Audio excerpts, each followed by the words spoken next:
Looking for something new in dark fantasy, humor, space exploration, time travel, alternative history? They're in the L. Ron Hubbard Presents Writers of the Future anthology. Get the 10-volume box set with 159 stories and full color illustrations plus 34 articles with writings and art tips. Get the UPRN discount, $125 for the entire box set. That's a $60 savings for that beautiful box set. L. Ron Hubbard Presents Writers of the Future. Go to uprntalkradio.com, click on the link, and place your order. Looking for stories that are fresh and new? Dark fantasy, humor, space exploration, time travel, cyberpunk, alternate history, and more. They're in the L. Ron Hubbard Presents Writers of the Future anthology. From 24 award-winning authors and illustrators, plus art and writing tips and bonus stories. L. Ron Hubbard Presents Writers of the Future. Buy your copy at galaxypress.com, Amazon, or wherever books are sold.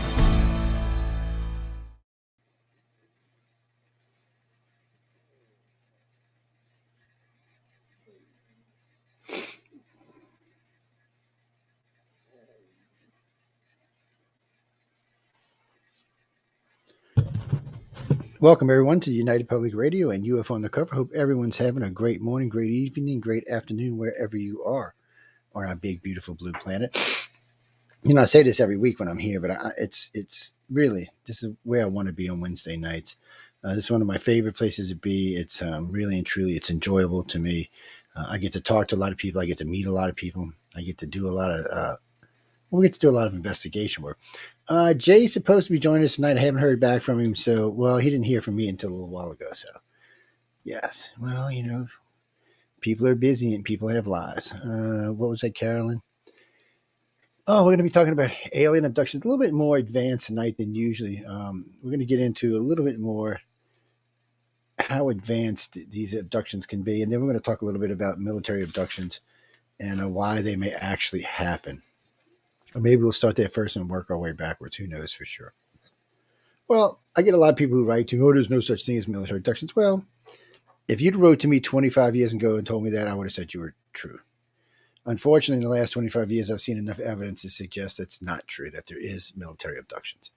Now, when we say military abductions, we're talking about military abductions to people who have had alien contact. We're not necessarily talking about someone who had a military abduction for whatever other reason the government might be abducting military people. Well, there's been other problems. It's like, you know, when they gave the Indians chicken pox, or, you know, or when they gave the black sickle. There's a lot of things we've done that could be questionable. A lot of people who were killed because it was very questionable on what we were doing or what our government was doing. Not what we were doing, but what our government was doing. It's just part of the thing. I mean, unfortunately, that's where we are today. What was that, Carolyn? You know what? I can play it. Hold on.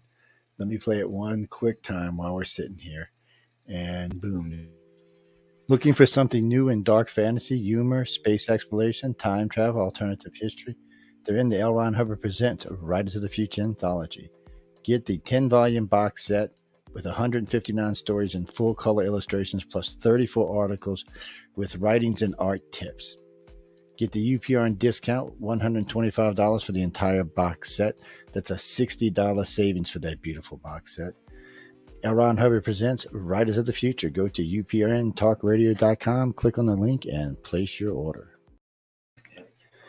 All right, guys. I hope y'all enjoyed that little clip right there. That's me speaking, by the way. That's my sexy voice you hear. Oh, yeah, that's me, baby.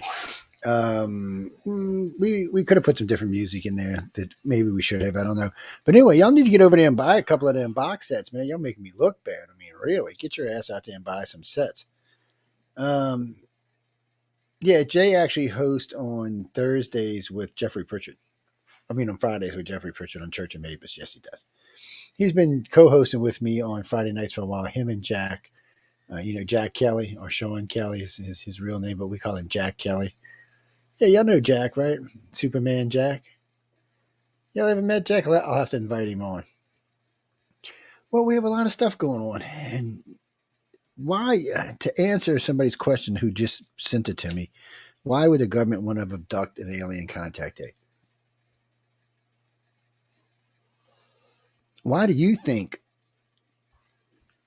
the government wouldn't want to abduct an alien contact. I mean, here's somebody who said not only, thank you, baby, not only have they been taken by aliens, but they have advanced knowledge of their craft.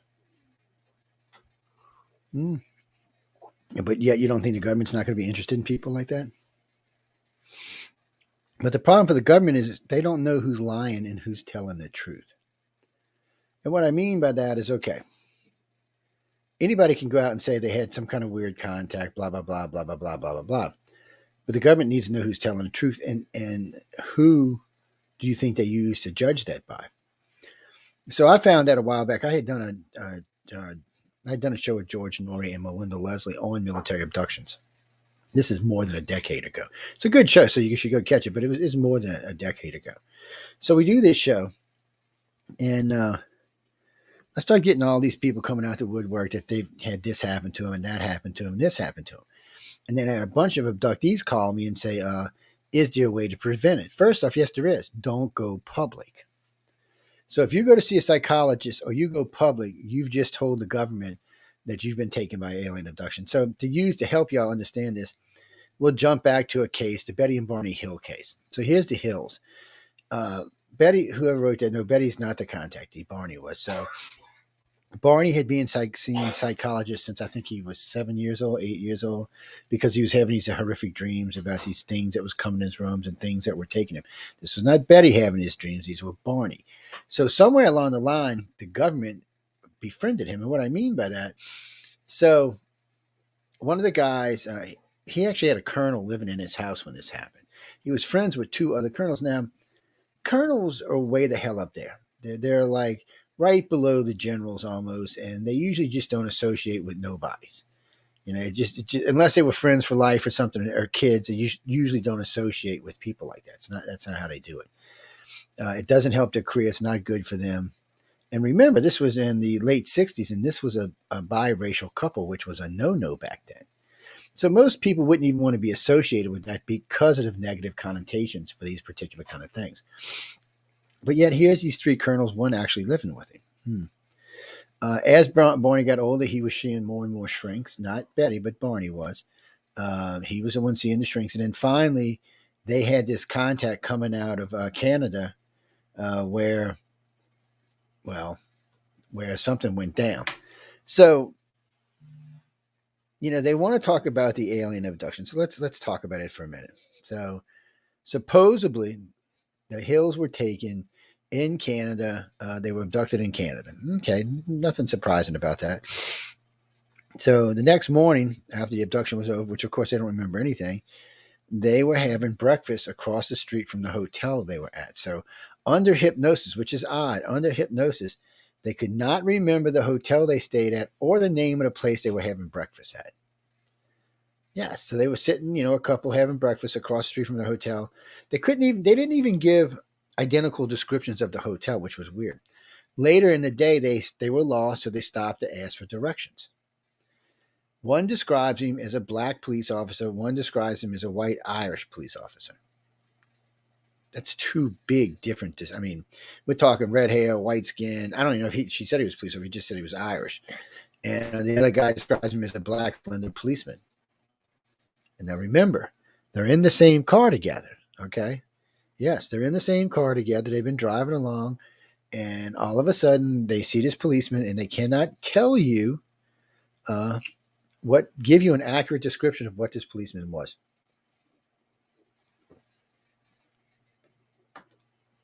It's always been to me that they were already on the ship when this was all going on. This was not reality. This was the cover memory.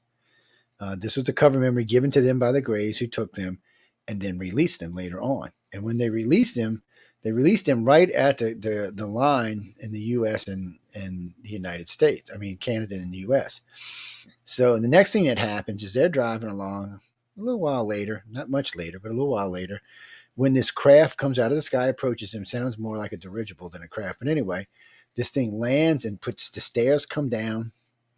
And stairs come in, and out of these stairs comes four gentlemen dressed in black boots, black pants, black shirts, and black duckbill caps. This is typical Any Secret Service, it wears these outfits. They're all over today. DEA, oh yeah, tobacco and firearms, all of them wear them. It's just typical that, no identifying marks on them whatsoever. So then they walk up to the car, they loop their arms under the hills and escort them back to the ship. I've never heard of this before. Usually they just float you up to the ship or they carry you through the ship. They don't usually just walk you over to a craft. Then they walked up the stairs, which is the first time I've ever heard of that, walked into the craft and proceeded to have things like nail samples taken, skin samples taken, urine samples, other liquids taken, using stuff like razor blades and needles and stuff like that. Well, I've never heard of a gray reptilian or human who does the majority of the abductions ever use anything like that. Mm-mm. Also, she described paper pull-down backs, which Kathleen Malden tried to change into monitors like we use today, but it doesn't matter. No technology we're talking about would have existed on a spacecraft. There wouldn't have been pull-out drawers and pull-down maps. And there surely wouldn't have been monitors like we use on a craft that's 500, 5,000, or 10,000 years more advanced than we are. I mean, just look at the advances in the last 100 years or the last 200, and you would notice, an alien who's, been here for 1,000, 3,000, 5,000, he's already made huge advancements over us, not including wherever he was or it was when it started. So when I hear things like Koresh and them on Congress going, oh, we can shoot them down and they just fall out the sky when they come through the portal. Really? Really? Really? That is the biggest load of bullshit crap I have ever heard in the 40 years I've been in this field. That is absolute crap. That guy is such a disinformation idiot. Why David Greer would even, it takes all credibility away from Greer. All credibility away from Greer. So these guys have been coming here a long time. A long time. We know just with Roswell, at least 80 years. But if you take in the Foo Fighters and all the things that happened in World War I, we know for at least 100 years for sure. In all these 100 years, none of them fell down before. Oh, just in America? No. Okay. So what you're telling me is they're sending hundreds of ships over, and every third one falls out of the sky wherever it happens to be. And you don't think they would stop sending ships over? You don't think they might recover their technology like we would do? Or their people? They're far more advanced than we are. And the other day, well, you don't know that. Yeah, they shut down a nuclear silo. I freaking do know that. They can go in and out of portals, and you can see them. And they're not just using, like Gresham, oh, there's one little portal. That's bullshit. We have actually documented, not just us, several other people in the field have documented, they're just floating along. They're portals. Sometimes they're shaped like a diamond, sometimes like a square. Matter of fact, we got a picture of one in not Dolphin Island, where were we? We were in Florida. Blunt Island, Florida is where we were at. There's a power plant there. And we got a freaking marvelous, I'll see if I can find it. We got a fabulous, it's on the alienenigma.org site or the alienenigma.com site. It's there. You can find it there. This thing is great. Not only did we get a picture of the portal, but the smoke coming up from the smoke coming up from the power plant was sucked up in the portal, so it actually encircles it. So the smoke gives it body. You can actually see it. Then, which no one noticed in the first 50, 100 times this picture had been put out, even on coast to coast, there was actually a spaceship coming next to this one of the towers. Yeah, no one caught it, and all of a sudden we just noticed it. Once you notice it, it's there. It's a great picture. It's been all over the place. It's been viewed over 10 million times. It's one of those pictures that when you see it, you're like, what the hell is this? This is a portal. And the ship was going right for it. It wasn't scared that it was going to fall out somewhere else. That's my point. This Koresh guy, it was completely disinformation. Completely and utterly disinformation. And I'm beginning to think that's all Dr. Greer's is different disinformation. I'm starting to think after the Koresh guy that he can't be anything but disinformation. And then there's a lot of other stuff about him charging for tours, charging to meet ET spiritually, things like that, charging to do interviews. Yeah, he might not be in it for the right reasons. But anyway, getting back to the Hills, Barney Hill was definitely the abductee, and he was definitely an abductee. He wasn't a contactee. He didn't want this. I know Betty always said she wanted it, but it's because Betty was not the contactee. Barney was. Kathleen Marjorie gets mad at me all the time because she's her niece. But since Kathleen really has never been taken, and if she has, she won't take a polygraph because she'd be lying. you know that's not in that family. Well, because she's her niece, which means that it's Betty's sister's child. Well, if Betty was being taken as an abductee, so would her sister be. They take the whole family line. They don't stop taking you until you're no longer useful to whatever plan they've got. So that could be at 20, that could be at 30, that could be at 50, that could be never. If you're a keeper or an advanced contactee, they may never stop contacting you because you're useful to them. Other people who may not have the genes they're looking for or other problems, they'll just stop taking them. Well, oh no, they'll keep taking their kids. Well, those people have kids. Even after they quit taking them, if they have more kids, they would take the kids. Well, because they don't know. The kids may have what they're looking for. I have no idea what it is they're looking for because they do lots of things. I'm sorry, I forgot it was off. No, they do lots. That's the point. They do lots of experiments, and we don't know what the hell the experiments are for. We got ideas about some of them because we've heard some stuff. Some of them are quite gruesome. Some of them are not gruesome at all. Yeah. Well, military abductions are rough, and usually it's caused because someone went public. So usually what will happen is Mary Jane decides she wants to come out. Mary Jane comes out and she's talking, and Mary Jane's very interesting, and she's got some very interesting stories.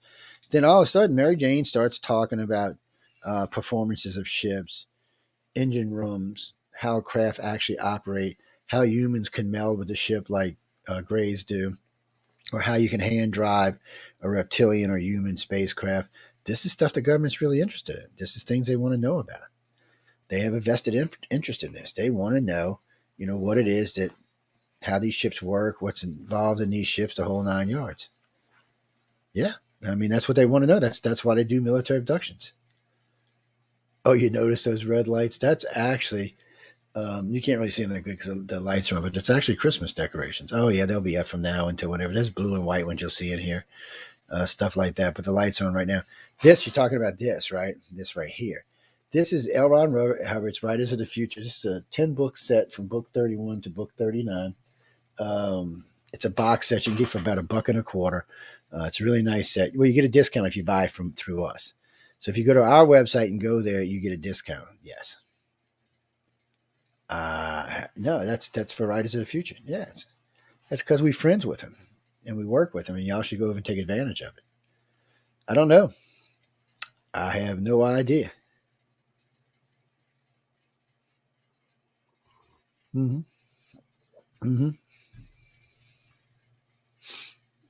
Mm-hmm.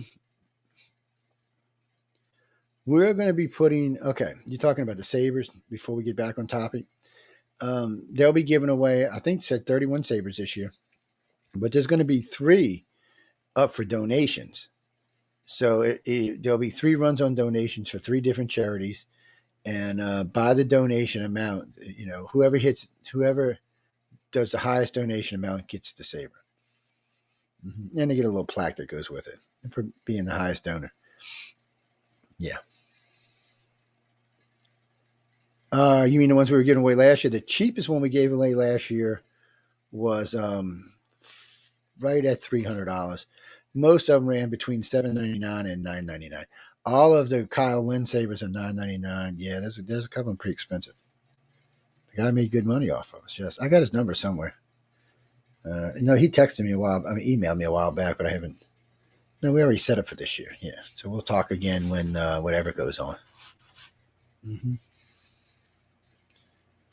Yeah, so, but that's the majority of them. As far as I know, the majority of people being taken as a military abduction, that's how they get taken. It's because they ran their mouth.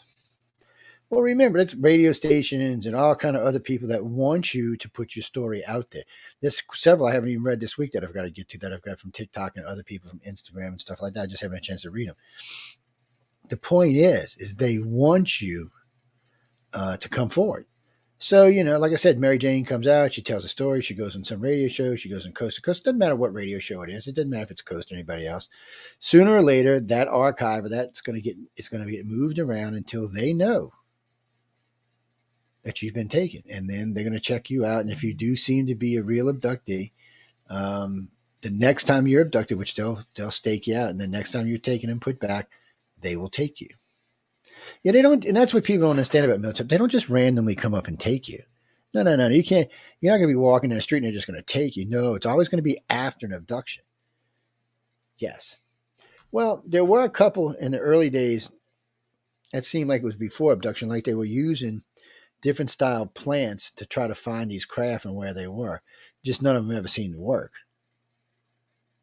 Hmm. Yeah, we know a lot of people who do it. We know a lot of people in the service that were involved in all of this, and we get a lot of information even there. We get a lot of just stuff that people know us from. They send us. We're well trusted. It is true. I do know the people from Space Command. That number one and number two. Yes, a friend of mine introduced me to him. Mm-hmm. No, it wasn't nothing nefarious or anything like that. It was at a gala event, and he was sponsoring the event, and they were keynote speakers, and I was there for press, and he just introduced us. Mm-hmm. Him and his wife are space cadets. Yes. No, really. So I'm not kidding. It's not a joke. No, they're really nice people. And so anyway, enough about all of that. All I can tell you, if you are an abductee, and I mean, you can contact us or any other group. It's good to get out there and talk to somebody, find other contactees to talk to. I mean, it is really good to talk to people, but be careful who it is you're talking to and try to limit, unless you just want to be famous. Well, people tell me all the time, let me go do this is what got me into this mess. Okay. So 40 years ago, I was talking to a woman and she starts telling me, and this, I've been out to service a couple of whiles, you know, I've been special forces and stuff. And I'm standing there looking at her like, you have lost your effing mind. But I knew the woman. I knew she was intelligent. I knew she was bright. I knew she wasn't crazy. I knew she wasn't a liar. And I was kind of like, okay. But I didn't know what to do with it. So I just kind of logged it back in the back of my head. Later on, not that much later on, I met somebody else. I was at work, all places. And she starts telling me about her alien abduction. So I'm thinking the woman's pulling my leg. No, she was not. And I couldn't figure. So within that 1 year, for some reason, probably about 30 different people, all women, by the way, contacted me about their alien abduction. And I was like, you got to be freaking kidding me. This is, and I mean, I'm 21, 22 at the time. I'm fresh out of the Navy. You know, I'm gung-ho for all kind of stuff. And all these people start telling me about this alien contact. And I really didn't know what to think about it. So I was out on duty one day. Let me get a sip of this. I'm still in the Navy. I've been reserved. I'm stationed at Alvin Calendar Field in Belle Chase. I'm out there. We're doing touch and go, which is the plane just touches and keeps going. So anyway, we're doing that all day. We come back. We're checking all our planes out. And these guys start talking about weird things they seen. But then the conversation got broke up because the commander came in and wanted everybody to go do whatever they wanted to do. A couple of days later, the whole base goes on alert. It's like 4 a.m. So I'm staring out my window, and this thing in a triangle formation is sitting at the end of the runway, just sitting there, lights flashing, strobing, all kind of crazy colors going on. And the tower guy, he's thinking this is a UFO. By the way, it was 7 Harriers. Yeah, Navy Harrier jets is what it was. It looked, I was there. It looked freaking pretty UFO-ish to me, too. And anyway, so the next day, we're all working flight. We're working on some Corsair 2s, and we're doing flight command that day. And we're talking with the pilots, and they back to talking about seeing weird stuff. So I've talked to, I don't know, 300 pilots in the Navy, give or take, 2 carrier groups for sure, and all my reserve stuff I did, yeah, probably at least 300. And I've never met a pilot that has not seen a UFO, not one, which weirded me out. But, you know, I wasn't in the Navy for aliens. I wasn't looking for aliens, even though a lot of weird stuff happened when I was on a Nimitz, including Ronald Reagan's visit and what looked like to be a saucer visit. So there was a lot of weird stuff going on that ship. But you never knew okay, just because a big round disc came and sat down on the end of the carrier does not mean it was aliens. We don't, it could have been ours. I mean, we were flying disc. People forget the United States were using disc designs on several different decades. We tried using them for different things. We've just never had any real luck with them. But I don't think that's what this was on the end of the carrier. No. But anyway, it's not enough of the story to tell. There's corroborating witnesses out there. Everybody who was on the USS Nimitz in 1983, I believe. Yeah, 5,500 of us. Yeah, but not everybody saw it. But all I remember for sure is I was on duty, and we knew the president was coming. It was just a routine trip. Other diplomats and other people had been on the carrier before. So, at the time, the Nimitz was a flagship, so it's not a big deal to have diplomats come on board. But I do remember having them clear the deck. Now, usually people like me would be left on the deck to make sure nothing else was around, to make sure everything was, fastened, hassled, and shut down. Make sure just to make sure that none of our planes, weapons, or anything could accidentally get in the way of what was going on. So you'd see 2 or 3 helicopters come in, followed by 2 or 3 jets, and it would be whoever the dignitary was that would land. Well, in this case, they were doing all clear the deck, and I'm like, wow, they want the whole deck cleared. So we had to go make sure everything, catapults were locked down, everything was locked down, and then I couldn't leave until everybody else was off the deck, except it was 5 deck captains that day, and I was one of them. So we all had to make sure everybody was off. So we finally got everybody off. So we get the other 4 on the thing. They go down and elevate them. I'm waiting for the elevator to come back up because I got to bring down some tanks. I hop on the elevator, and right as I hop on the elevator, it looks like a big ass silver disc lands on the end of the carrier. So I'm going down. So at this point, I'm just going down the carrier about three decks down. When I get down, there's about 20, 30 guys looking at one of the monitors, swearing, and I didn't see any of this, swearing that they saw the president go on board the ship with some aliens. Like I said, I didn't see any of this. All I seen was the thing on the end of the deck, which when I saw it, I still wasn't convinced 100% that it wasn't ours. Well, you don't want to think. I mean, here I am. I'm 19, 20 years old. Who wants to think that you're just seeing an alien aircraft land on the end of an aircraft carrier? No, it was big. I mean, when it whatever it was, when it touched down the carrier waved a little bit. Yeah, it actually nosed it down. Very strange. And it definitely hung over quite. It was at least almost as big as a carrier, and hanging off on both sides. It never looked like it was actually never completely off. It always looked like there was some kind of field being generated. It may have not actually been on the touching the carrier. There may have been a field between it and the carrier. But I really thought nothing, and I didn't even think about it again until I was like 38. No, I'm sorry, until I was like 55 or something, 56, is when I actually thought about it again. I was like, and that's just because I heard some guys talking about something else that happened on the Nimitz. I was like, wow. And obviously there was more than just those 2 events happening. The Nimitz, like I said, was the flagship. So anything big going down, that's where it would have went down at. Yeah, well, you never know what it is that you're looking at until you get. No, they locked down. Once everybody was below the ships, all the elevators were turned off and all the hatches were locked. Nobody was getting back on top of that deck until this was over with. And if I remember correctly, it lasted about 12 hours. No, the monitors went blank as soon as everything was locked down. I think they had just forgot the monitors were on. So somebody in the conning tower turned them off. Yeah, they just turned off the camera feed is what they did. Well, for the guys and everybody else, this was like a 12-hour vacation for us. We were actually in the middle of war games when it happened, so it was a vacation for us. The Nimitz was just sitting there while the rest of the fleet was doing whatever the hell it was doing. You mean being a MILAB? You're only a MILAB if you're an alien abductee or an alien contactee and you've been taken by the government. Then you're a MILAB. And the government is really not a good statement because it's not really what you would consider the government to be, like our government. It's not what it really is. Military abductions are a conglomeration of like retired colonels, retired generals, retired SATCOM people, retired people from Boeing, Lockheed. Pretty soon there'll be retired people for Elon Musk working for him.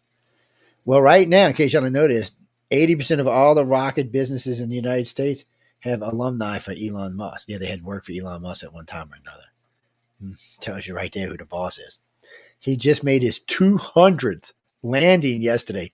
200. We haven't been able to land crapped on tire. How many other years we've had a space program going? Russia and China are like, how's this? What the? China said it's 10 years before they're going to land anything. And here's Elon landing him like it's nothing. The man is. I know if any of my friends are listening, they know I have a crush on Elon. So, yes, I'm telling you, he's hottie, baby.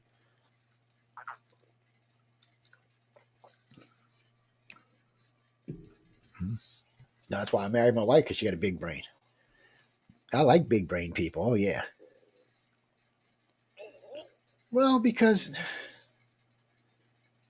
well, I like smart people. That's just all there is to it. I like people who can keep in a conversation and make the conversation interesting. Well, anybody can agree all the time. I mean, and sometimes it's a good thing to agree because sometimes the individual's right, but sometimes you're like, "What? Are you on crack?" Mm-hmm. Well, sometimes you need that person that tells you you're on crack. A good friend of mine who passed about a decade ago, Dee Andrews. She was my national director, and the reason she was is because she wasn't scared to say, "What the are you talking about, Joseph?" I'm not kidding. And if that didn't work, she'd get Linda on the side, and it was all hell to pay. Um, because you have to. That's why Michelle DeRoche is a station manager today. Yeah, I can't have timid little people running anything for me. No, I have a strong personality, and I use it all the time. I would not go. I would not. If you're an alien abductee or alien contactee, I would not go public. Really, I would not go public until you've talked to someone reputable in the field and know that is not Stephen Greer. He is not an abduction researcher, and he needs to keep his ass out of that. As far as I know, every alien he's talking about comes from another dimension, and it's probably from the future. But yet they can't get over here without crashing. I'm sorry, guys. I just got issues with that whole thing. You mean the crush guy? Well, he's never seen anything. Yeah, the witness had never seen. No. Okay. No, you see, that's where you're wrong. He never experienced anything. He was just told by other sources that this was what happened. And in Greer, I watched Greer many times. Greer was educating him on the dimensional thing because that's Greer's thing. He thinks that's what his next big thing he wants to push to make money on. Yes, and so that's where we are. So Greer was pushing the dimensional thing really hard with the Crush guy. I always want to call him David Koresh. I know I got to watch myself in that. He's a plant. You can tell by the way he talks he's a plant. I would ask him in a heartbeat to take a polygraph. Oh yeah, I'd want to voice stress. Matter of fact, I'd like to voice stress Dr. Greer. Oh, I asked him one time. We were in. It was the 10th X conference. We were in Washington D.C. And I said, David, I've heard you talk about this, and this. I said, I do voice stress analysis, hypnosis. You ought to let me voice stress you to give your stories more credibility. He said, no, by the way. I said, well, if you don't like me, I got other friends that do hypnosis and voice stress. You ought to let one of them know. Well, if you asked him today, he'd tell you no. Or he would tell you, I need this guy to do it. No, that's not how this works. You don't get to pick the guy. No. Well, it's like with what's his name, Larry Warren. Larry Warren was part of the Rendlesham event. If y'all don't know what it is, I'll tell you a little bit. But Rendlesham is where they seen all these weird lights and landings over a four night period in Rendlesham Forest. Yeah, right outside of the Air National the Air Force base that was there. Mm-hmm. So anyway, he was part of all that. Well, he went ahead and took a polygraph. By the way, he took a polygraph by the number one polygrapher in the UK. I did the voice stress analysis work on him and Peter Robbins. They weren't lying. So people want to hate on him until he says he's a big liar. But yeah, he's got a polygraph and a voice stress that says he's not. And all the people who are saying he is won't take one. I know. It's ridiculous. Oh, you mean the movie Capel Green? I have not heard anything about it lately. I'm hoping it comes out because I'm in the damn thing. Yeah, I'm actually in Capel Green. I'm in it for probably 3 or 4 minutes, 5 minutes. Actually, they interviewed me for a lot of stuff, but a lot of that they're not going to use. And they wanted material on I can't think of her name right now. She used to be a director for us, but we fired her because she lied too much. I can't think of her name right now. Well, she did a whole webpage about me. Oh, yeah. There's at least 50, 100 web pages out there about me that are hater pages. It cracks me up. They don't understand it makes me more searchable. I know. Shh, don't tell them anything. Because anything like that, I can tell when someone's read one of their pages because they'll come in with this, oh, you're Joe, kind of shit. And I'm like, really? I said, now, and I'll let them go on for about 10, 15 minutes. And I say, okay, now, can I talk now? And of course, we go down the whole entire spew of what's what and what's not. And really and truly, because I know as much as I do, it's really hard to argue about it. Well, you're not going to come in. I like these people who have been investigators for 5 years. Mm-hmm. And they come in and go, well, this is how it is. Really? And how did you learn that? And why do you think that's how it is? Have you been smoking crack? So technically, I've been an investigator for 40 years. ICAR currently has about 98,000 cases on file. These are all cases we consider to be legitimate alien abduction cases. But it was weird how this came to be. So somebody said, that's a lot of care. Well, it was a lot more cases than that. But a lot of what went on was, so we got lucky in a few areas. So in Madrid, there's a group that joined ICAR. Yeah, it's the Madrid branch is what it is. There's about I think there's 10,000 members down there. And sorry about that, there's about 10,000 members down there. But anyway, they did a study amongst their members and all the contactees they could find in Europe, which totaled out somewhere, I think it was around 9,000 or 10,000 cases that they kept. I think they all went through about 21,000 cases over, it was like a 7 or 8 year period. But they sent us that 10,000 cases. We had already done 5,000 with MoveOn before we left MoveOn. So that's 15 right there. We also had a Brazilian group that came in and did their own thing with 5,000 cases. The Indian group from India came in with about 11,000. And then all the stuff that's been done in between and anybody else that's come in really does put us right at 100,000. So it's everybody always thinks it's this impossible number, but it's not really hard. That even wasn't even that hard to get there. It didn't even take but 2 decades to get there. So, well, we don't do as many abduction cases as we used to. Well, it's hard because one, we've retired a lot of directors, so we'll be bringing more directors on, but still, we've retired a lot of directors. But it's more than that. Now, one of my friends pointed out to me the other day that contactees now know everything. Everything happens to them, not just.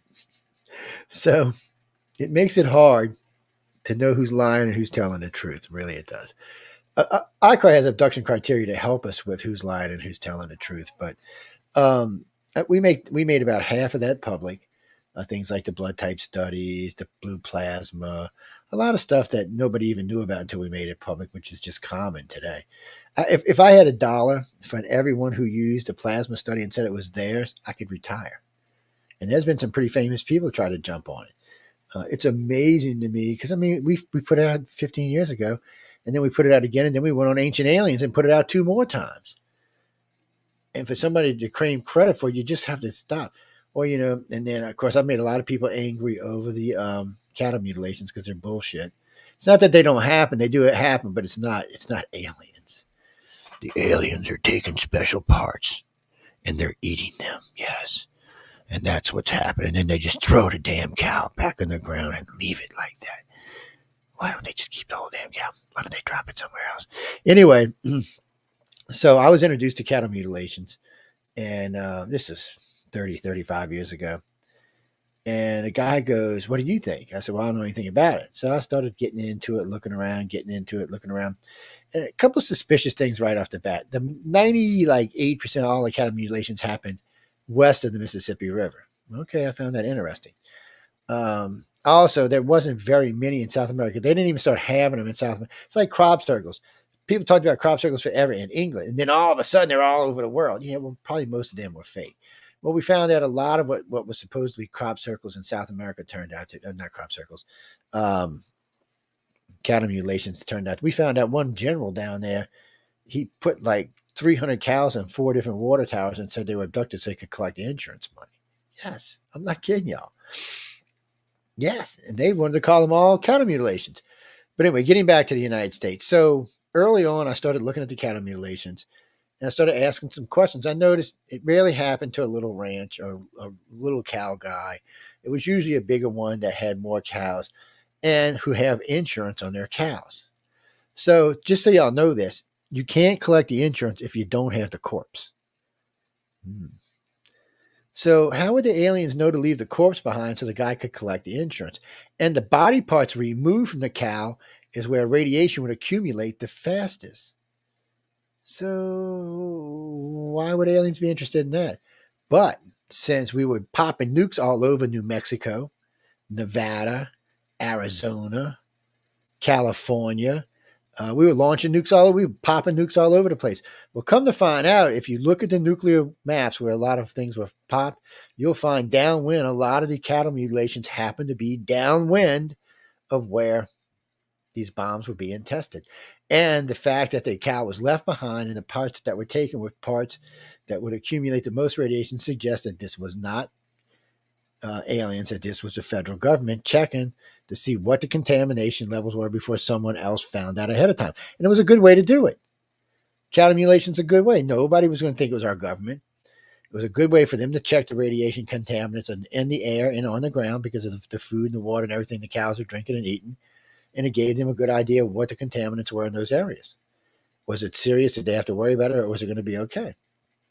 And it went on for 2 decades and then it just quit.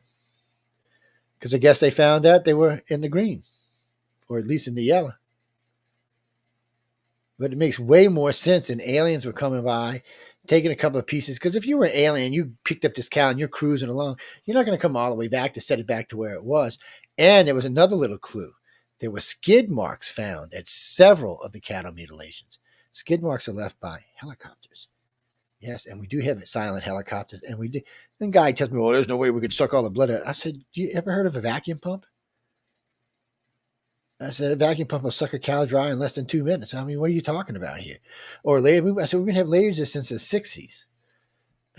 I said, so you're going to have to come up with something better than that. And I said, remember, the government's technology is always more advanced than ours. So if we had lasers and suction pumps, they had better ones.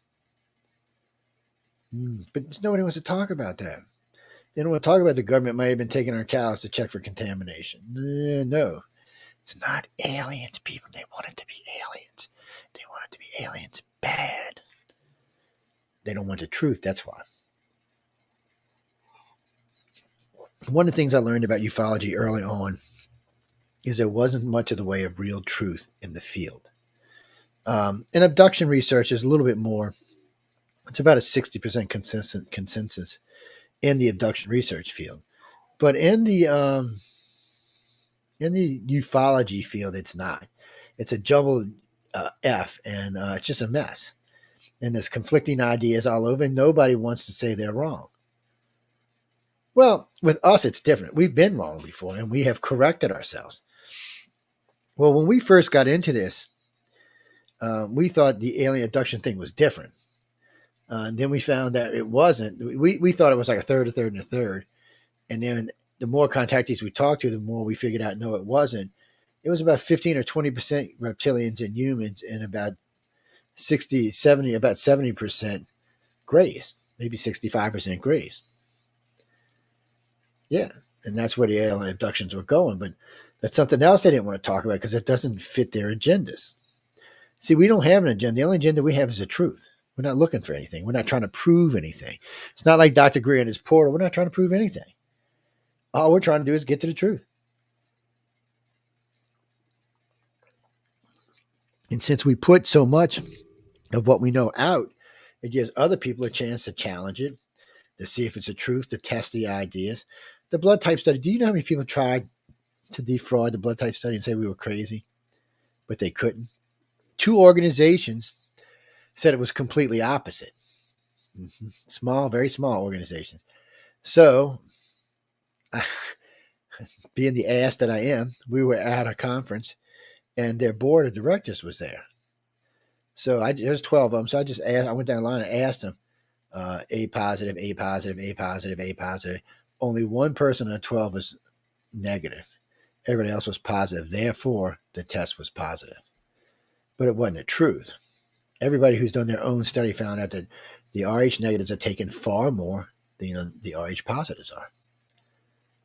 Well, the Rh negatives only make up 15% of the world's population, but they make up 65% of abduction cases. And it looks like that Rh negative and colored eyes only came on the scene 35 or 45,000 years ago. Before that, everybody was positive, brown hair, brown eyed.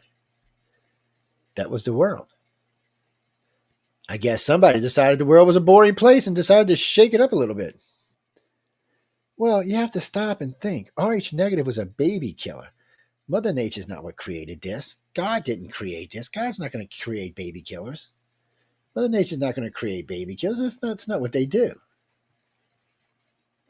Was something, because Rh negative people have different types of personalities. They're really kind of different.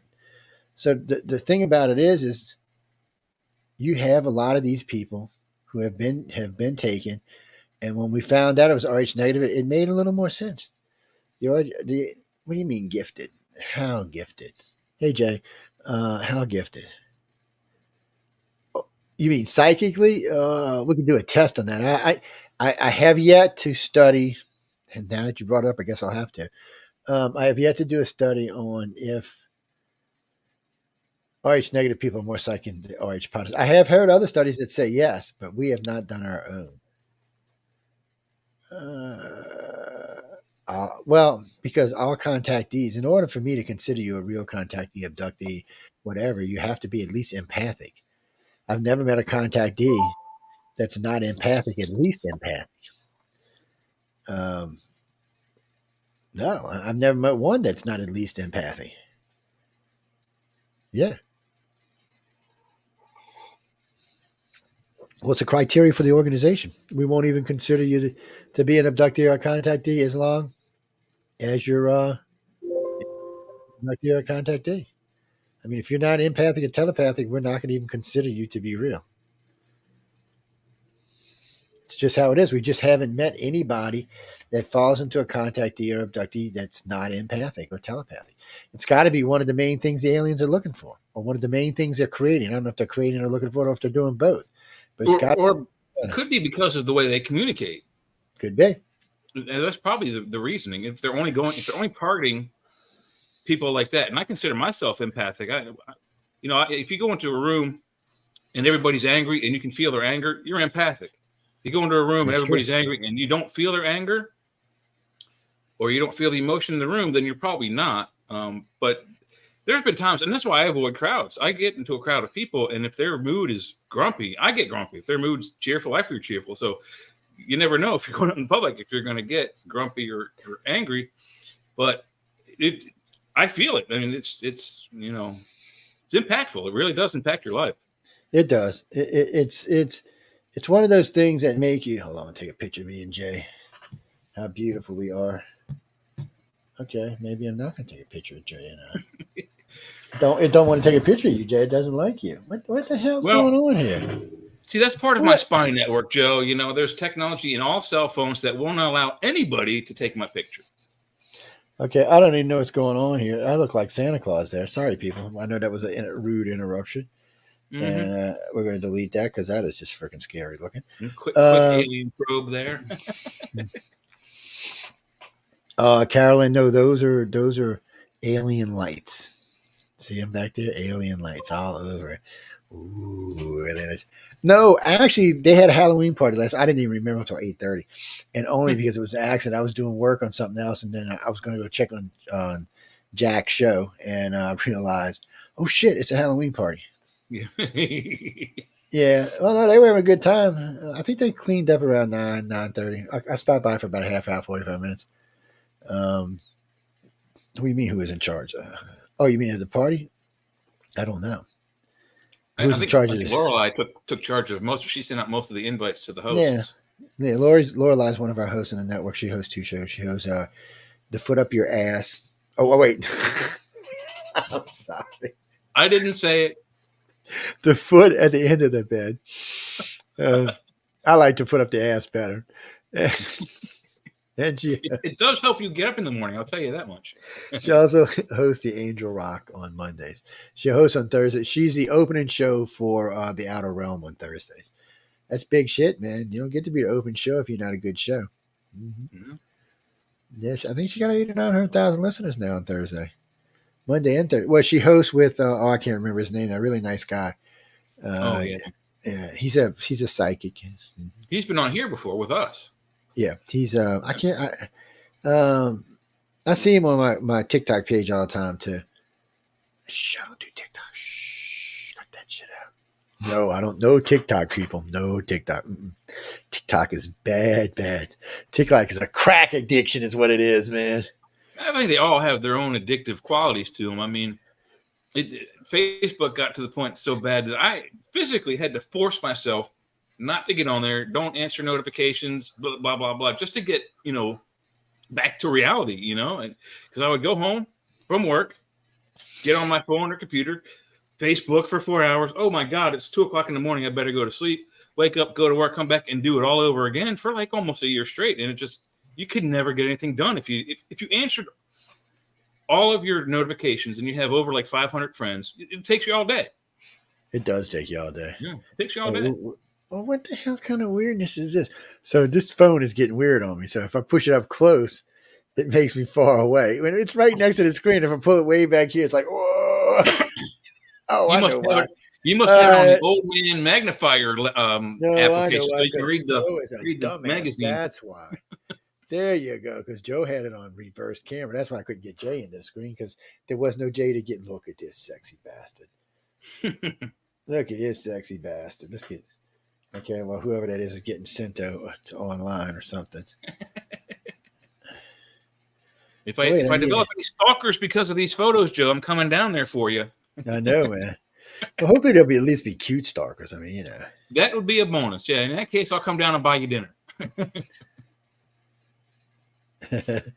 Oh, Lord. Yeah. Well, there could be there's some cutie stalkers out there.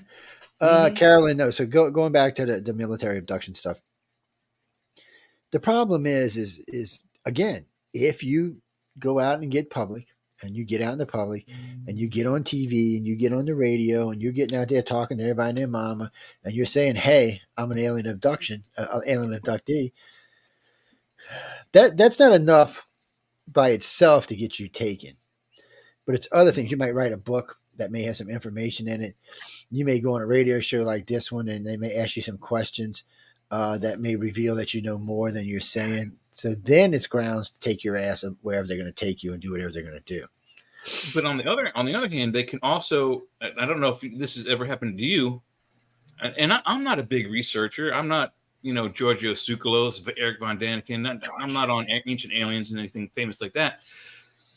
And I was at a bar in Savannah, Georgia, talking to a couple of friends about UFOs and what I knew. And my dad and his work had come up. And at that time, my father's work that he had done for the Navy had no longer been top secret. So I could talk about it. But I, bragged about what my dad did for the Navy. We talked about UFOs, alien abductions, and theories on this, that, and the other thing. I think probably JFK probably even came up as well. Bar closes 3:00. I go home 3:30, 4:00 in the morning. My phone is ringing when I get home. I pick it up, and there's a guy on the other end of the line, and the caller ID said something. It was a government phone number in Chicago, I believe. I don't remember what it said, but it's some kind of government building nickname. And he threatened me without threatening me, if you know what I mean. I mean, he threatened my life saying, I'm going to kill you if I didn't stop talking about my dad and UFOs. And I'm like, how the hell do you know what I was talking about in a bar 7-8 hours south of you? And you weren't even there. So they had to have had a bug on me.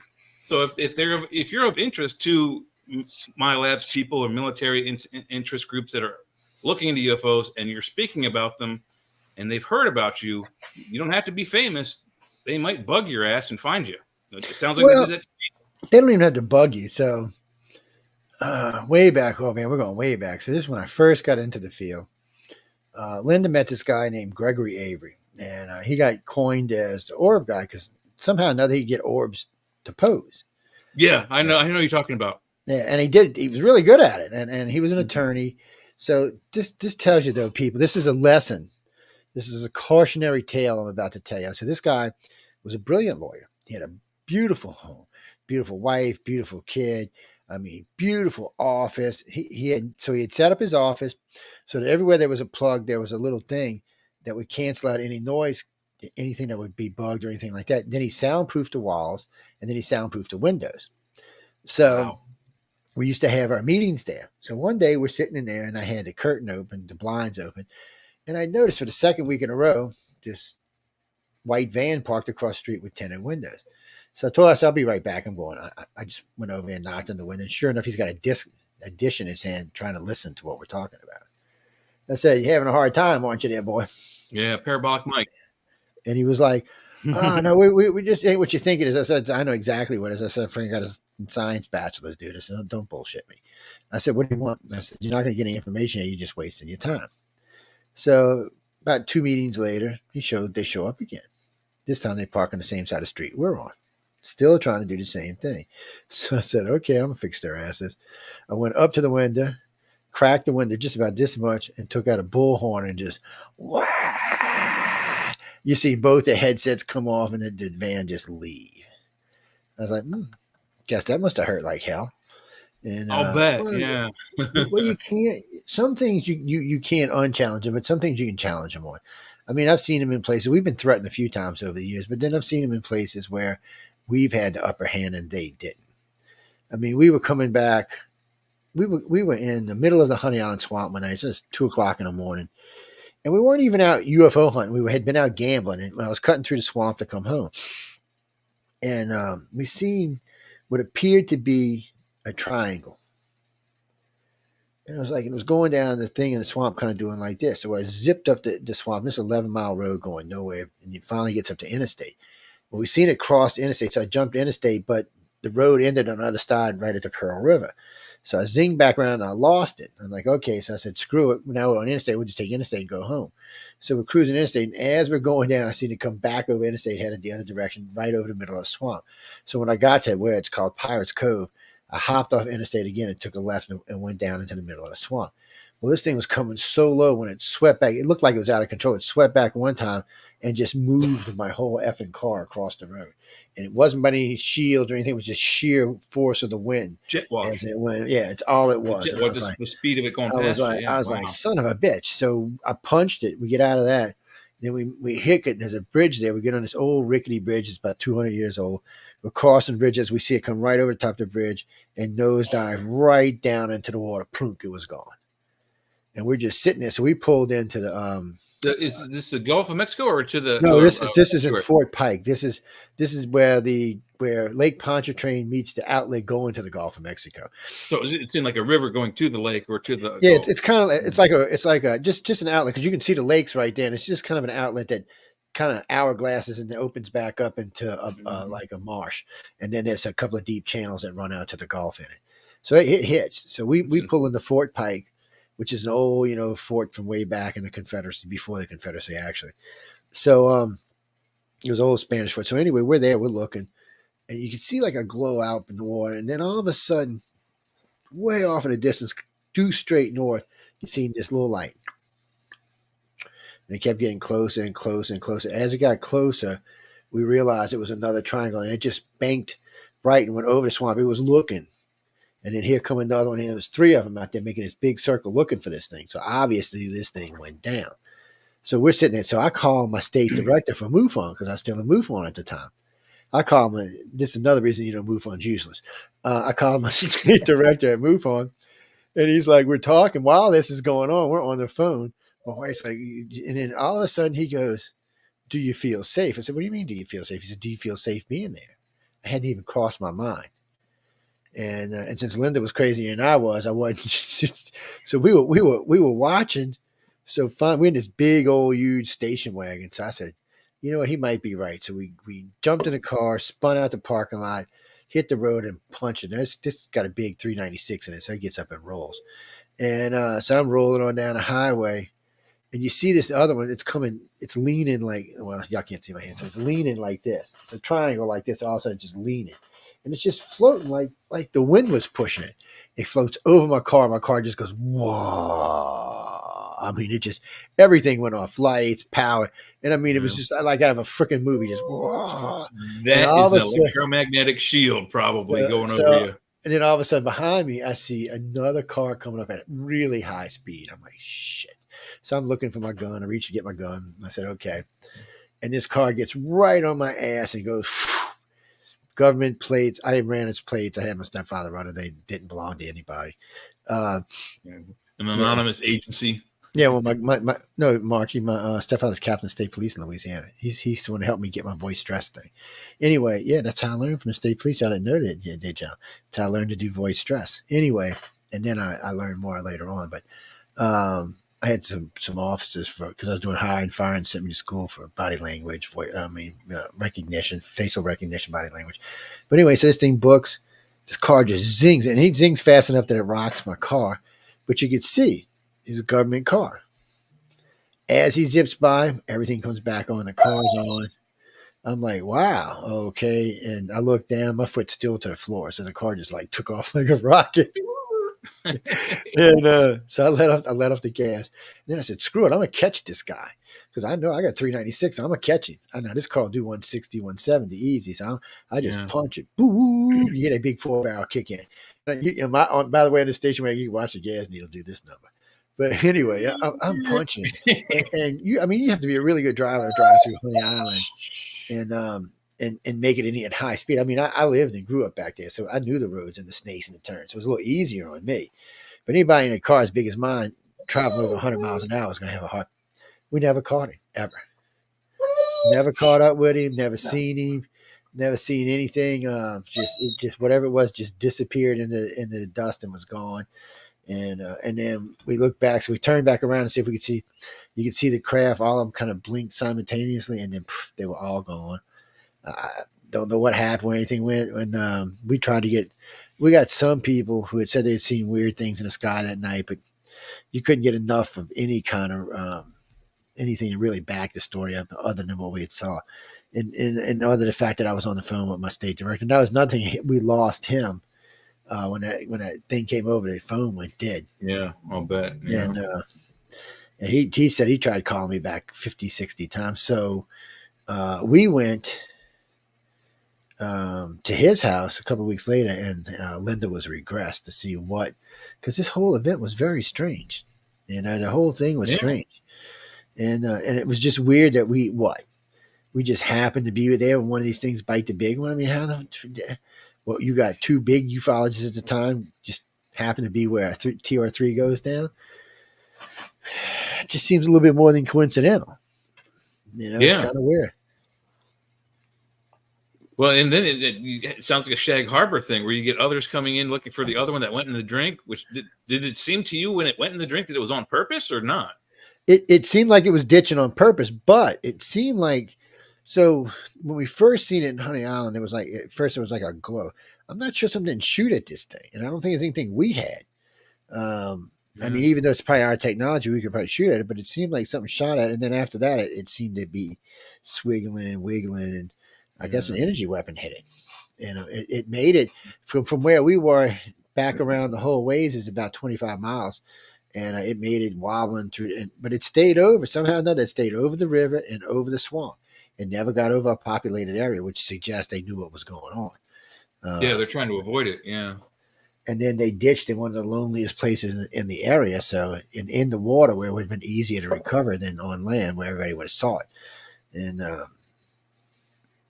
I couldn't find any. I looked for military chatter. I couldn't find anything about it. It was just poof. But we do know Navy chatter. Maybe everything we could find. Yeah, we looked everywhere we could. We checked everywhere we could. So, but we did know. So the TR-3Bs had been running out of Pensacola, out of Eglin. So they would leave Eglin, they would fly north, hop Interstate 10, and stay north because it's all pretty much woods except for Mobile. It's all pretty much woods until you get to NASA at the Louisiana-Mississippi state line, and then they hook a left. And then the other NASA facility is right down there. And it's all pretty much swamp till you get to it. You hook another left, you're back over the Gulf of Mexico, headed back for Pensacola. So there's no real areas where you're really crossing any large populations of any kind. And maybe the odd midnight fishermen out there, but that's about it. And at the speed they're moving at, by that point, they're just going to look like, what the hell was that? But Mhm. yeah, that's what I'm saying. So it's a weird, and we've seen the TR-3s a couple times. We were out at NASA's Stennis facility, just laying on top of the car, stargazing, what we really were doing. And I was looking up and didn't hear anything. I was looking up and I'm like, where the hell did the stars go? So I'm looking around. You could make out the triangle shape. There's no lights on it at all. It just was floating along. I swear, sometimes they look like dirigibles, or they're just kind of skimming along, and they don't really look like real craft. But obviously they are, because they're there. What's that? Oh, well, thanks for stopping by, man. Oh, hey, Nancy, how you doing? I didn't even see you in there. I had to put the thing where I could actually see the chat again. Philip, what do you mean? Is there a way you can stop military abduction? Yeah. Don't tell them you're an abductee. Yeah. Stop being serious.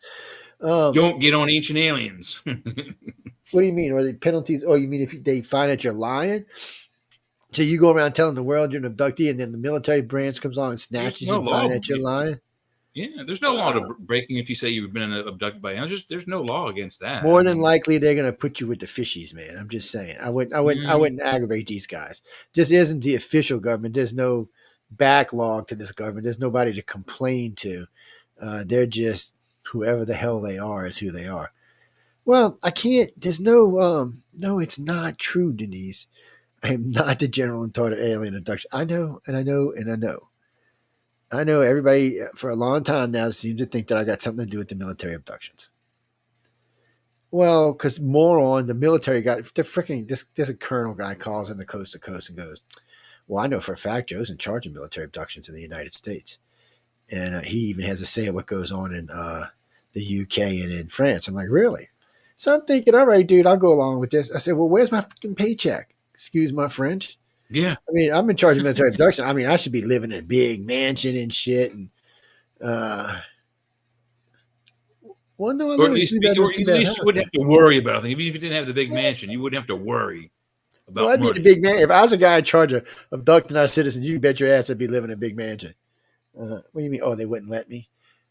Currently, I live in a 3-bedroom, 2-bath house. Nothing special, just a home on the water and the coast. There are some mansions that only have 3 bedrooms. True. Again, I would not come forward as an alien abductee until you are sure you're not going to get bothered by the government. Mm-hmm. Well, okay, an abductee is just basically somebody who is going through the starting trauma. I shouldn't even say trauma is really not a good word, but it's you start getting this weird feeling that something's weird going in your life. You start having these dreams, that reoccurring dreams usually, that you can't quite put your finger on. Certain procedures, certain things freak you out. Like a lot of people freak out when they go to the dentist's office. A lot of women freak out when they were put into the stirrups. Oh yeah, you'd be surprised how many descriptions I got of that, because it's one of the things they do on board the ship. Yeah, the gynecological devices they use are very similar to what we have. Betty Hill even described an amniocentesis, which hadn't been used in the 60s, and they were still using rabbits to check for pregnancies and so on. I don't think amniocentesis came out until like the 70s, maybe. Yeah, but it would have been technology we had there. It's see, my problem always has been the same thing with the Hills. Whatever happened in the United States was definitely us. It wasn't anything else but us. And there's easy ways of knowing things, like swinging doors on board the ship. I've never heard of an alien craft with swinging doors. I've never heard of an alien craft with pull out drawers or pull down maps. That's adequate technology. That's period technology. That's what that is. That's technology of the 60s. That's not alien advanced technology from wherever the hell they come from and time they come from. That's just regular old technology. It's more than that, though. They took fluid samples with syringes. They took scrapings with razor blades. I've never heard of an alien ever doing that, ever. Yeah, they usually have like these strange scoop devices that scoop, like ice cream, like a very small diameter, but sometimes ice cream scoop for skin. Yeah, and sometimes they just use a pure little round laser thing that cuts it out and takes it. But regardless, it's not the kind of technology that the aliens were using. And it was more than that. I mean, it was the fact that the people who took them were wearing black boots, black shirts, black pants, and black duck-billed caps. That's not aliens. That's government. Also, the fact that everyone spoke and wasn't telepathic also suggests humans, not aliens. Well, no, when you're aboard any craft, when you're aboard a real alien craft, they speak telepathically. They don't speak. Now, for them, a lot of them consider using a verbal language to be degrading. Yeah, like lower class. Yeah, it's they want us to use telepathy anyway when on board their ships. That's why they're taking people who are empathic and telepathic so that they can turn those genes on simply, usually just like what Jay was saying earlier, simply usually by being exposed to it enough, it'll turn on. But sometimes I'm sure they just have a way of flipping it on. But most contactees tell me usually because it starts from childhood. See, that's what people don't realize. Abductions don't just happen at 50 or happen at 40. They happen pre-birth, and they go all the way up into the aliens either don't need you anymore or then until you become somebody that's actually working with them. But either way, that's how it starts out. And we know the pre-birth. Well, I mean, almost in every case, also the parents, at least one, and sometimes cases both parents have been abducted throughout their birth and childhood and adulthood. So it spans not only generations but families, like they follow entire family. It's kind of it seems, I don't know, strange to me, but it seems like some of Frank Herbert's novelization is in there. Like there's because I keep talking about the hybridization program and breeding. It's weird you say that because I've been listening. Yeah, they're trying. They're maybe, I don't know that they're trying to make a particular type of being, but they're doing something to change our genetics. Well, it's weird you said that because I've been listening to L. Ron Hubbard's Mission Earth. That was the last thing he wrote, and it's huge. I mean, I think I'm on book 5. There's 10 books, and I've been listening to it. It's an ungodly amount of hours. Dude series is about 6 books, so that's about the same size. They so it's 200. I think it's 250 or 300,000 words, but it's a big ass novel. And it was, like I said, it's 10 books. It's 10 separate books, but I'm listening to it in audio, which I'm the only one getting to listen to because they haven't released it yet. And it's been a lot of fun, but it's amazing to me how much of what he wrote is true for today's society. This was written 40 years ago. And it just, I mean, he's right on it. And he's using satire for the most part. But one of the things he does is they send a being from their home world to help us to become a better planet so we don't get invaded and wiped out or get invaded and took over. He's here to help us, get away from carbon fuels and all kind of stuff. And of course, there's always somebody wanting to kill him, wipe him out. And in his case, it's not just the people on Earth, but it's the people from his home world.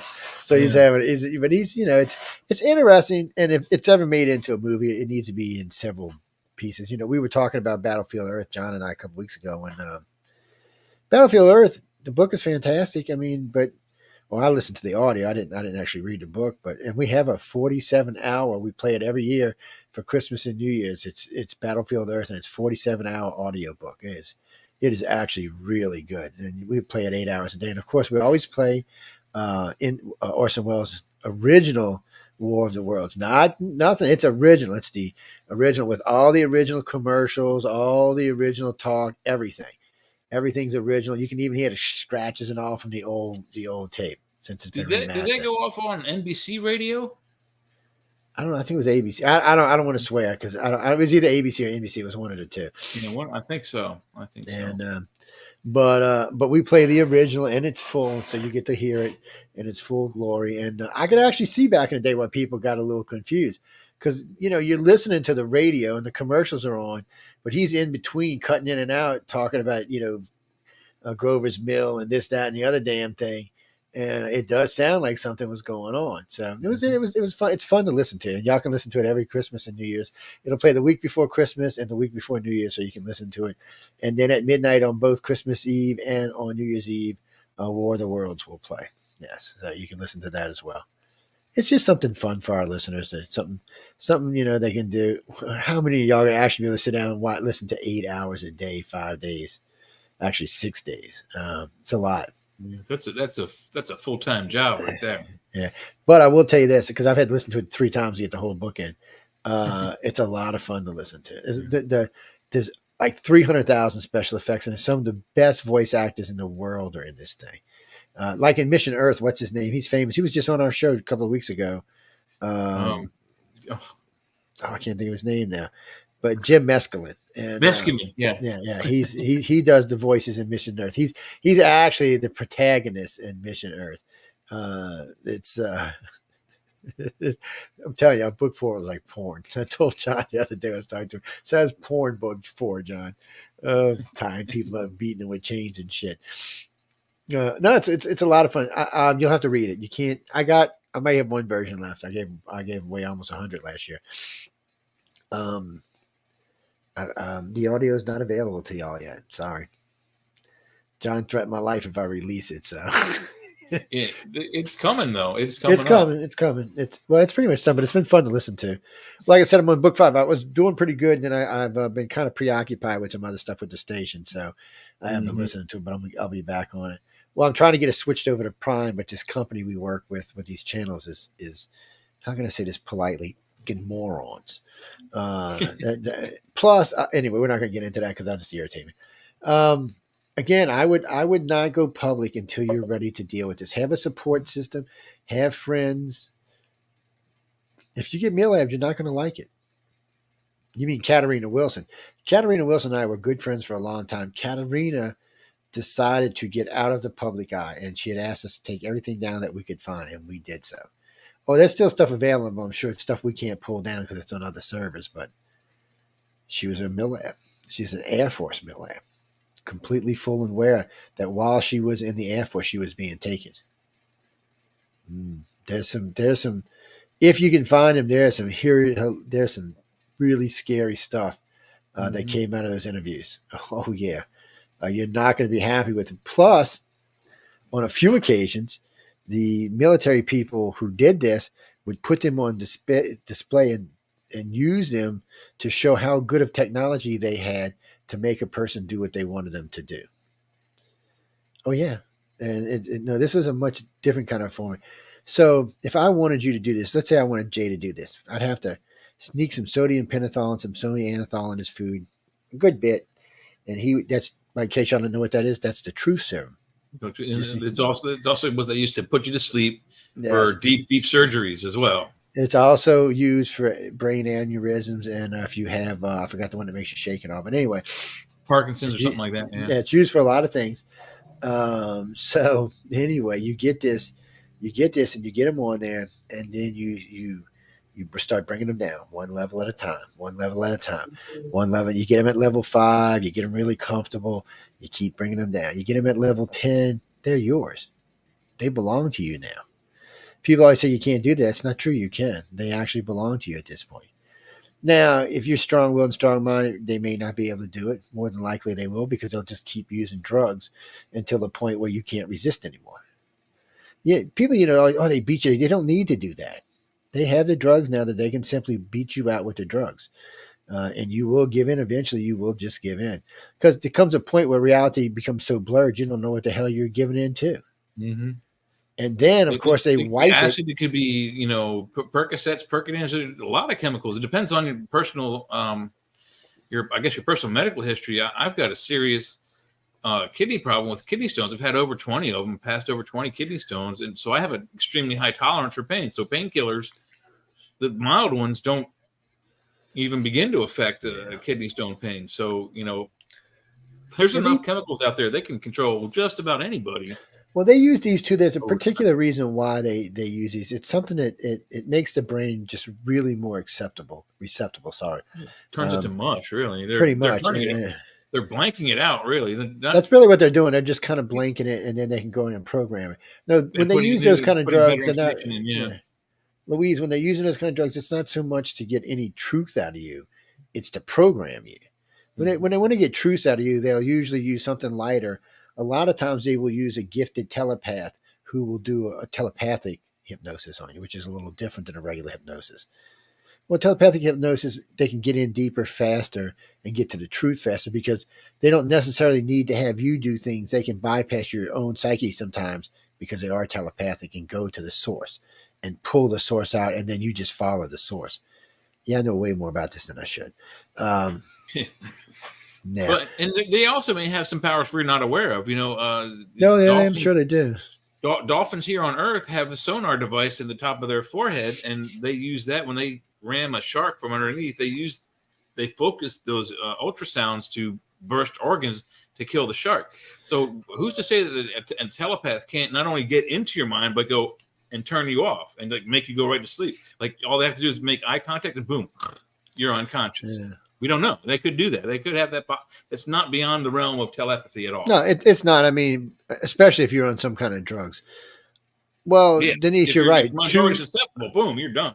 Yeah, a good psychic can fight another psychic. There's no doubt about that. But if you're on drugs and they're not, you've pretty much lost the battle, unless you're just unbelievably gifted. I've only ever met two psychics that never got anything wrong, and they were both unbelievably gifted. One was a black girl from Africa who moved to Europe and now lives in Washington State. She's a good friend of mine, and she just got married. Hopefully, she's going to have some babies. And she's the best telepath I've ever met in my entire life. She could probably make a living at it. She's just scared to do it. We put her in a group, and we were rotating not words or symbols, paragraphs. And she was reading it like she was in the thing with us, paragraph for paragraph, whatever order we moved them in, she would read them. It was phenomenal to watch. It just was. No, Dean, I'm pretty gifted, but not like that. Empathically, I may be more gifted than she is, but telepathically, she's more gifted than I am. Telekinesis, I have just not seen. Okay, it's not that I don't believe in telekinesis. I do. I haven't seen any real evidence of telekinesis on Earth. Not from humans, I mean. I have. I've seen little displays, but so, and this helps put this in perspective. If telekinesis was hardcore on this planet, like telepathy and empathic was, you would see leaders dropping dead left and right. You don't see that. So it's not there because somebody would have done it to Trump. Trump would have done it to Putin and Xi Jinping and North Korea guy. First day he's in office, his head would have exploded. Because you don't understand, an aneurysm, all you got to do is squeeze that blood vessel until your brain dies and then release it. There's no damage. There's no nothing. You don't have as far as you know, they died of natural causes. There's no drugs. There's no heart attacks. They just died. It's an easy way to kill people. It's a pretty painless way to kill people. And it's no evidence way of killing people. But since we don't see those. No weapon. So since we don't see those on planet Earth, you can kind of rule. Well, it's not that some people may not possess a small amount of telekinesis. I know I've gotten mad before and slammed doors because I lost my temper, and I've seen other people move stuff around, but it's not the same as a true telekinesis. Someone that truly possesses the ability can do it all the time. It doesn't matter. Distance really doesn't make a difference either. And actually, for telepathy, distance doesn't really make a difference. As long as they can contact your brain's frequency, they can talk to you. Yeah, it's so. Well, if Ronnie, in your case, if you believe in the cosmic consciousness or just a consciousness that's aware, maybe it's where humans go when they die or something. If you believe that exists and you can contact that telepathically, then you can use it to contact anybody anywhere. I mean, anywhere. They don't have to be on Earth. They can be anywhere. Anywhere that consciousness goes to. You can contact somebody, but for most people, they can't do that. So they focus in on the person and they basically search the, energy waves until they connect. Well, usually when you focus straight in on somebody, it's like you're sending a beam straight to them and they're already sending waves out. So you should be able to kind of penetrate them, but it depends on people. Some people are way better than that than other people are. And the government's always looking for them. And I've heard people who have been contacted telepathically from someone not like in the vicinity, that the difference between them being right in the same room versus somewhere else is it's like when they're in the same room, line of sight, it's like crystal clear transmission. But when they're not in the same room, maybe they're on another planet or on the other side of Earth, even, it's like someone yelling at you from the other side of a cornfield. You can hear, hey, but you might not be able to hear what they're saying. You know what I mean? They can't quite make out what they're hearing, but they can tell someone else is putting information in their brain. They just may not be able to hear it right away until they focus on it. I don't know if that makes sense, but that's what I've heard. It does to me, but it's well, okay, just to help y'all. I know I seen the remote viewing thing. Okay. I'm not anti-remote viewing, but remote viewing doesn't do what the government needs. That's why Ed Dames' program was shut down. I know Ed Dames personally, so please don't try to act like you know more than this about this than I do. I'm friends with Ed and a bunch of his people. I've interviewed a bunch of his people who were doing remote viewing. So remote viewing is like this. I want to find a nuclear silo in Russia. Remote viewing is great for this. But as a remote viewer, I need to find the code to the missile I just found. Remote viewing does not work for that. You can't zing down to the side of the missile and look at the code or look at the piece of paper on the desk. But if you have telepathy, you can look through the person's eyes. So the person standing next to the missile silo, you can see the code. Or if he's looking at the code in there, or even if it's in his head, memorized, you can get it out of the brain. Memorized, you just pull it straight out of their head. So that's a different thing. So that's why the Navy and the Air Force shut down the remote viewing programs. And yes, the Navy and Air Force both do have legitimate psychic programs. I think it was around 2000, they announced that they would be looking for telepathic people to join this program. I've only heard about this program again in 2010. Since then, I have not heard about it, but I know it still exists because I got friends that are in the same circle. What do you mean? Why not? Why would I want to work for the government?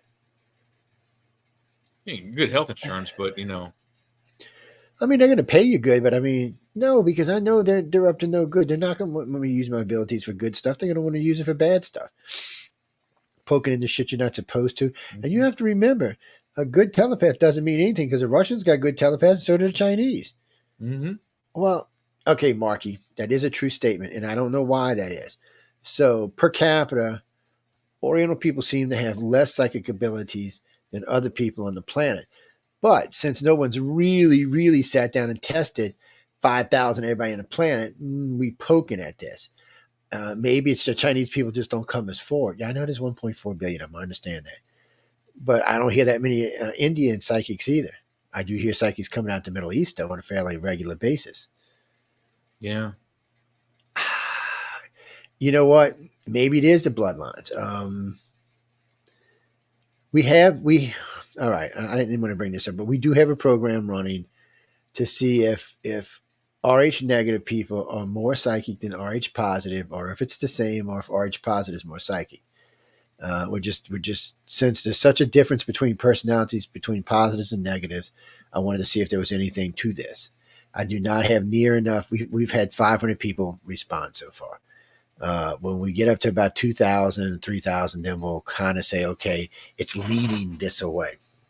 It is leaning a direction right now, but I'm not willing. I don't want to have to correct myself in 6 months or a year. So I'd rather let the program data to make a conclusion yet. Yeah, I'd rather let the program run and see where it goes. Well, you can make all the predictions you want. Yeah, I see y'all positive, negative, positive. Why don't y'all come into other chat? Because the message boards irritate me for some reason tonight. Well, because it's on this side of my screen. It's aggravating me scrolling around. But there's another thing that's interesting about the telepathic assassin, and this is a fictional idea, but it was a movie with Dennis Quaid called Dreamscape. Dreamscape was actually decent. Very decent, and it's kind of a sleeper movie. I don't know why they never made a second one. It would have been a great idea for a television show. But the idea was you have a psychic enter someone's mind while they're dreaming. They enter into the dream that the person is having. While they're in there, they siphon out the information they need from the brain, and if necessary, assassinate the man or person in their dream, because of the old wives' tale: if you dream that you die in life. And that was the premise of the movie: is that they would go into these people's brains, steal information, and then assassinate them in the dream, and they die in the real world, just like we're talking about with the aneurysm. No ballistics, no weapon, no proof, no evidence.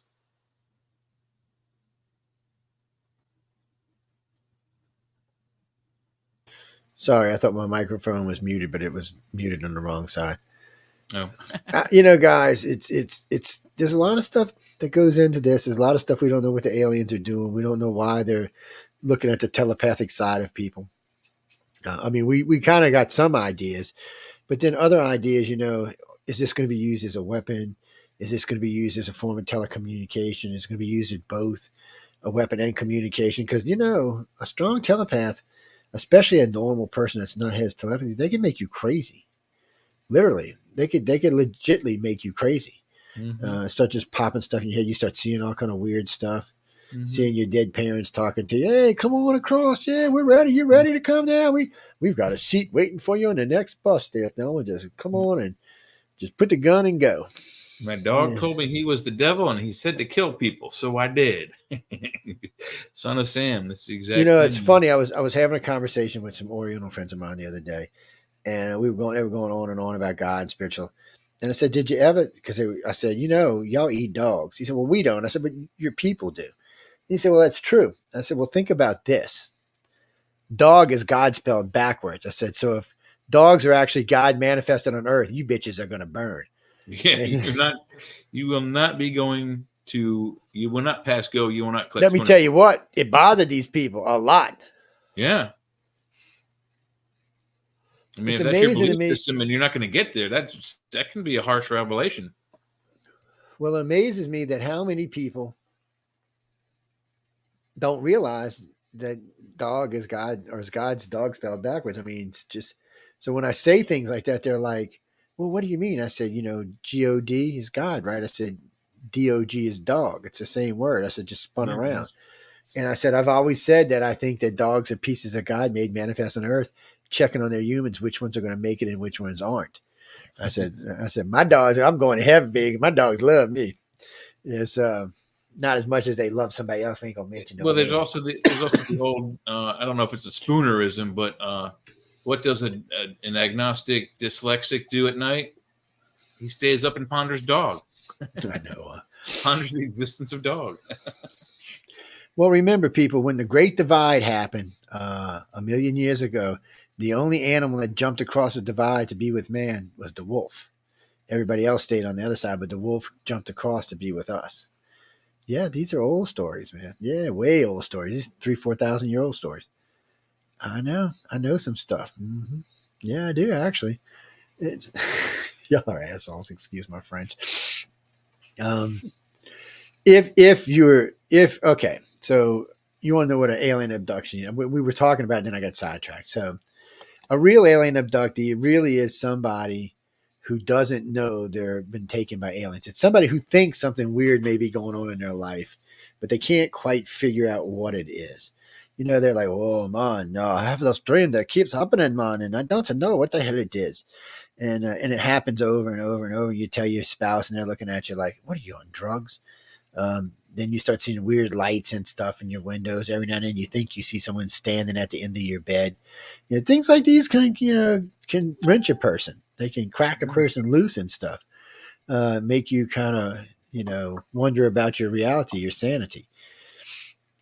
But that's, you're going through all of these different things while this is going on. And you don't know though. And then there becomes a point of clarity, whether it's through hypnosis, or through seeing something on a ship that you bring back with you, or if it's a download, there's a moment of clarity when you know now that you're a contactee, not an abductee. Don't mean contactees have any better times. Sometimes contactees have rough times too. But you now know that you're being taken, that something is taking you. Whatever this something is you want to make it out to be, something is taking you. Janine, no, it's the Greys, the reptilians, the humans, but that's not what we're talking about tonight. We're just making the point for an individual who's experiencing this and doesn't know what a gray reptilian or human is. Just someone they wake up at night and with the cold sweats because something had them by the foot dragging them down a hallway, or they wake up at night and they found themselves restrained to a bed, but it's not really. It's like a field of energy that they're strapped down to, like other things are happening to them. And then they wake up in the morning and there's nothing there, no marks or anything. So it's a dream. But no, it wasn't a dream. They were actually there. This stuff. But I'm going to tell you a little secret about this. None of the three races that abduct let these things bleed in unless they think or have seen something in you that makes them think that you may be useful, or may want to even be part of what's going on. Because they don't ever have to let anybody remember, ever. They can always block it out to where you don't remember anything at all. Remember, 98% of people are taken, never remember anything. They don't even have an inkling, no dreams, no nothing. This is stuff that the aliens allow because they're looking for helpers, what we call keepers. These are people that end up, they become contactees, and the more they're with the aliens, the more they get into the programs, the more they start working with the children, the more they start working with the adults. They become the person who's standing there with them while the experiment's going on. So there's a human face there. These are the people. So these people have way more knowledge of the agendas than anybody else does. And even by saying that, they probably only know 15 or 20%. But they know 15 or 20% more than everybody else does. So when you can get hold to the keepers, and I've only ever met maybe 24 since I've been alive, they know far more than anybody else does. And it's a pleasure talking to them, because when you're sitting there chatting with them, I mean, it's just information. It just doesn't stop. And then you can stop them if you feel like something's fishy or something's wrong. But I've never met a keeper that wouldn't submit to a polygraph or voice stress or hypnosis. So it tells you right there, they have no inhibitions about if you think they're lying or telling the truth. They want you to know what they know, which is freaky weird, because they know a lot. And when you start talking to them about alien agendas, you realize that, when I got into this, it was agenda, plural, just one agenda. Now it's plural, because it's last count ICAR did, about 140 agendas are running right now simultaneously. And some are just small, dumb, stupid stuff, and some are earth-shattering, earth-changing stuff that may rewrite us and this planet for the rest of its existence. And then there seems to be other stuff going on that would suggest that some humans, maybe a third or less, may be getting to go live off-world sometime in the fairly near future. I don't really know. People always put a date on, but I can't put a date on it because I don't know. All I can tell you is if I go by the Holocaust dreams and the technology that the people are describing to me at the Holocaust dream would suggest somewhere, I don't know, 20, anywhere from 5. Well, this was a long time ago, so this would be in this period coming up close to it. So I'd say anywhere in the next 10 to 50 years. But that doesn't mean they won't change their mind and do something else. Mm-hmm. See, that's the problem when you're dealing with someone's will. We don't, okay, well, put this in perspective. So when I got into alien abduction research, missing time was the thing. Well, missing time don't ever happen anymore. Why? Because the aliens got smart and realized that we use missing time to track them. Lots of stuff that used to happen 30 years ago doesn't happen today because the aliens realized that we use that to track them with, to find out what was going on. So they've changed it along the ways.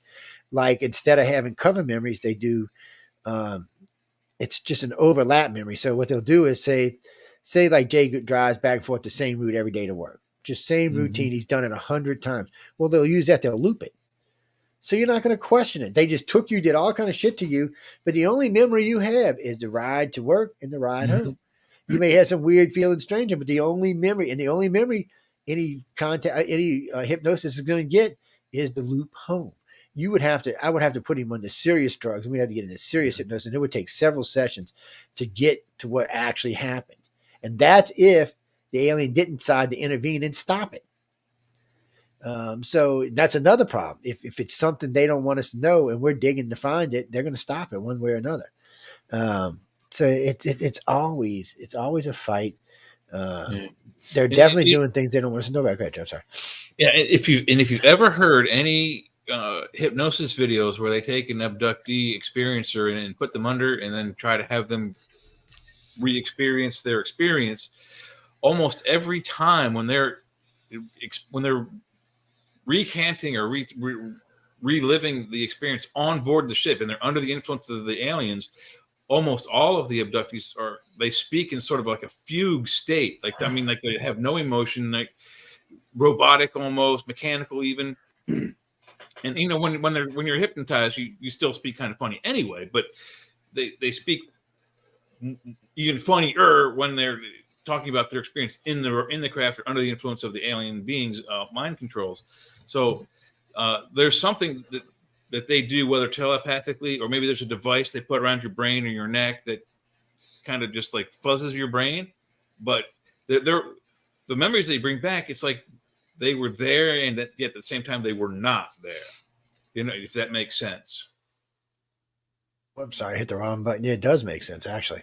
It's because it's the way they do it And that was the point I was making. So in the old days, they would have done a cover memory, and actually, cover memory is a bad word, so or bad phrase. So The people would say, manufactured memory. well, it's not that. People would say, and this is where ICAR changed the whole scheme of how abduction research is done. So we learned on early on. So okay, I saw a hoot out. That meant there was a cover memory. Or I saw a deer standing in a road. Anyway, there was lots of different things people would see, and they would say, well, that was the cover memory. No, that was not. You know what that was? It's just like when you see a UFO. Do you know what that was? That was the memory to let you know something just happened to you.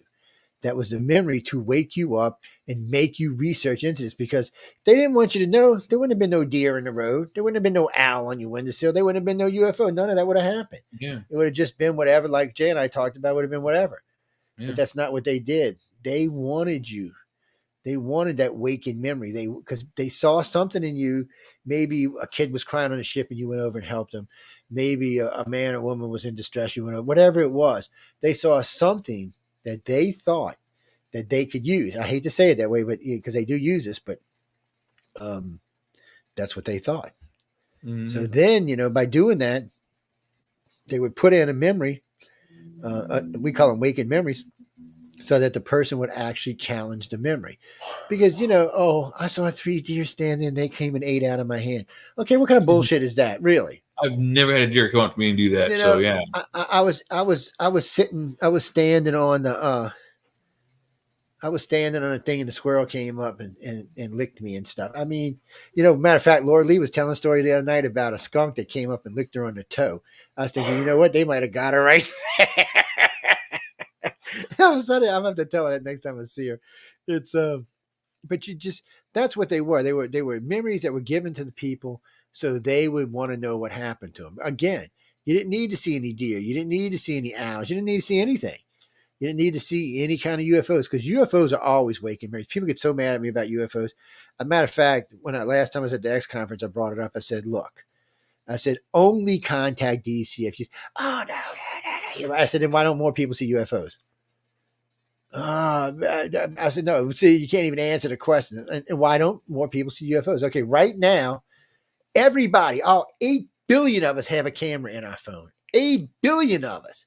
But yet we get less pictures now than we did in the 50s, 60s, and 70s. Why is that? Ooh. And the pictures are of lesser quality, even though the cameras are better. Far better, yeah. We're getting far worse pictures with far better cameras. So people, when they don't want you to know something, it's easy for them to keep us from knowing things, because we're just not to that level of education yet. We're just not there yet. But again, the cover memories are not cover memories, they're waking memories. That's what they're there for. So if you start seeing owls and sitting on your porch, or you start having these weird things sitting around your house, or you start seeing UFOs every day, that means your ass has been being taken. Start seeing, which find someone in the field that's reputable. There's only maybe 5 of us that I would even say. And I'm not going to say anything right now because I don't want to get anybody mad at me. But if you write to me privately and you can't get to us, I'll tell you some people you can use out in California, out in the West, but or on the East Coast. But still, people, that's what it is. So you see a UFO. So here's a perfect example. Phoenix, Arizona. Big, huge, freaking 2-mile across ship over Phoenix. Not just over the mountains, but over the entire city of Phoenix. I talked to Lynn. He went over Albuquerque too. I mean, it wasn't just Phoenix. So I talked to Lynn Katai about this. I've talked to many, many witnesses about this. But when you do the numbers, what is there? 2.5 million people live in Phoenix? Less than 5,000 people saw this thing. Why the hell is that? I'm sorry, less than 10,000. Why is that? Mexico City. Because it was on the news. And you would think everybody would have gone outside and going, oh, wow. Mexico City, 1988. 22 million and a half people lived there, people. 1 million people saw this UFO. Probably the largest number of people ever to see a UFO hovering over a city, including the mayor, the police chief, a bunch of other people saw it. But 21 million people didn't see it. And this is broad daylight sighting. And there were people out there pointing in the sky and shit. And people didn't see it. Why is that? Mm-hmm. If everybody can see a UFO, then all 22 million people should just. And there's not just these accounts. There are literally hundreds of these kind of accounts where there were multiple witnesses, but other people standing right next to them and could not see it. Let's just go back and look at the nuclear silos. So in every silo case, one person could see it, one person couldn't. There'd be 2 guards on the thing. Guys, look at a UFO. The other guy saying you're crazy. There's nothing there. And all of a sudden the base goes dead. People inside the base who were watching on camera say, "Oh, there was a UFO." No, there wasn't. And so it tells you right off the bat, only contactees can see it. People who have been exposed to them in the past are the ones that can see it. And we could go through these numbers all night long. I mean, there's here you go, Gulf Breeze, Florida. Linda and I were down here for this. One was at 98, I think, 97. Anyway, Unsolved Mysteries was there. This was after Ed Walters and all of his stuff that had happened to him and debunking and all this wonderful stuff. So we're down there. We're on a 11-day vacation. We go down to Florida. We get down there. We check in the hotel. Unsolved Mysteries is there. There's people everywhere. There's UFOs everywhere. Stuff's going on. 200 and something people on the train bridge watching because Unsolved Mysteries there. They're filming everything. UFO comes out. It's a green thing. Comes out from the Gulf. Cruises under. No, I wasn't at that part. And it cruises under. This is stuff we were told and seen. And anyway, it comes cruising under the bridge, under all 3 of the bridges, and then under the train trestle. And then it goes out about 200 yards. No, well, I'll tell you how we know. And went out 200 yards past the train trestle, lifted out of the water, and all the witnesses said the same thing. There was gold molten blobs coming off it. Everybody had a camera. I don't know if they just panicked and didn't take a picture or if the pictures didn't come out. Either way, but the next day, Linda and I met the crew of Unsolved Mysteries at the hotel we were staying at. They were staying in the same place we were. And that's how we found out about all of this. Yeah. And then 2 days after that, which this is a book in itself, we went missing for 9 days. Oh yeah, it's well documented too. It scared the head of MUFON so bad he wouldn't talk to us for almost a decade afterwards. God, it should have scared anybody that was involved. Plus, a couple of letters we mailed back and forth. The MUFON disappeared completely. Were cut up, and I mean when I mean cut up, I mean to little pieces like this. Somebody took the time to go back and scotch tape both sides all back together correctly. For what reason? Yeah. I mean, we didn't have a copy of the letter. So when we got it back like that, it was, I don't even know what to think about that. And well, yeah, people, a lot of weird stuff happens when you get involved in this. And I tell researchers all the time, people tell me, I'm going to be the researcher that breaks it. I said, you know what, dude, I broke a lot of things over the year and it has made a difference in the field. And I'm not the only one that's helped make a difference in the field. I said, but if you think you're just going to come in and change it, it doesn't work that way. It's unless you get a gray to come sit on your lap and say, "Hi, big boy," it's not going to change in the way you want it to change. Yeah. What do you mean they play favorites? Well, in a way, I guess they do play favorites. They have the humans that work with them. That's their favorites. Well, I would imagine with the Greys or the reptilians, think of it this way. So the Greys live, no one really knows, but they figure millions of years. So the same Grey could be started abducting your family how many ever millions of years ago and still be the same Grey taking them today. So he has intimate knowledge about your family that you have no knowledge about. Mm-hmm. He knows your family in a way that I don't even think you could know. And if reincarnation is real, then he's getting to meet the reincarnated when they come back. Nobody ever thinks of it like that. Yeah, well, it's yeah. When you can add anything into this. It's not that I don't believe in reincarnation. It's hard for me because I think of reincarnation differently. Okay, because I believe in the multiverse. So the multiverse changes reincarnation. So if there's 100 trillion J's out there doing every perverted thing that's possible to think of, we're there. so when they all die, they'll just pop back into one being. Okay, so what do you need to live anything else? You just lived everything that was possible to live, right? Yes. Wow, but where the trick comes in, you lived it in that time period, whatever that time period is for you, 100 years probably between start and beginning. Maybe 200 years. So then the only reincarnation would be you coming back to another time, but all of y'all at one time. But of course, once you've experienced everything, what is there to experience? Mm-hmm. Yeah. They say this is a school, a learning area where our souls are to learn they don't say, but once you learn what you learn, you ascend to the next level, allegedly. Yes. I was put here to teach, by the way, people. Yeah. Some of us, people always tell me about karma and all that. I said, this guy's going on a big lecture, really famous guy too. I went to his lecture because a friend of mine bugged the crap out of me to go. And so we're sitting in a lecture. And he's going on and on and on. I'm thinking, oh my God, I'm going to shoot myself. I'm going to die at a New Age lecture. And just thinking, oh, please, no, no more. I'm sorry. Guys, I don't mind New Ages, but sometimes it gets, now I forgot my whole point, but it gets a little crazy. It really does. Marcus, you're using a Roman name. Well, it took me a minute to see what you had written there. What do you mean aliens love us? I guess because they haven't wiped us out. I guess you could say that. Not that they haven't tried. I wouldn't say that. I would say that. Well, okay. There's a couple ways of looking at this. Is it the aliens stepping in to keep us from wiping ourselves out, like with the Roman War and the Greek wars and the Persian wars and all these wars that have been going on? Are they the ones that? All of these wars. So, are they the ones stopping them because they're like, it's enough of that, or are they the ones starting them? Well, this next one, World War III, is going to be a bitch, people. So you better hope it doesn't come down. And I don't know if the aliens are going to step in. They didn't step in for Chernobyl or Fukushima or 3 Mile Island. Yeah, but those weren't military necessary applications either. Yeah, but they were pretty big disasters that are still wreaking havoc today. Still localized. I mean, it's not like 12 million people died at once. Carlin, I don't know. I have not seen in history and today, I have not seen where the aliens have so much stepped in and chosen our side. I haven't seen where they've not chosen our side, but I haven't seen where they really and truly, for me, when I look at the aliens, I look at it as we're their pets and they have their agendas that they're working. And the reason I say pets is because we're not quite to the level to understand most of the technologies they use and most of what they do. Most of their technologies to us are magic. I mean, nothing like on the Greys. There's not even any instruments.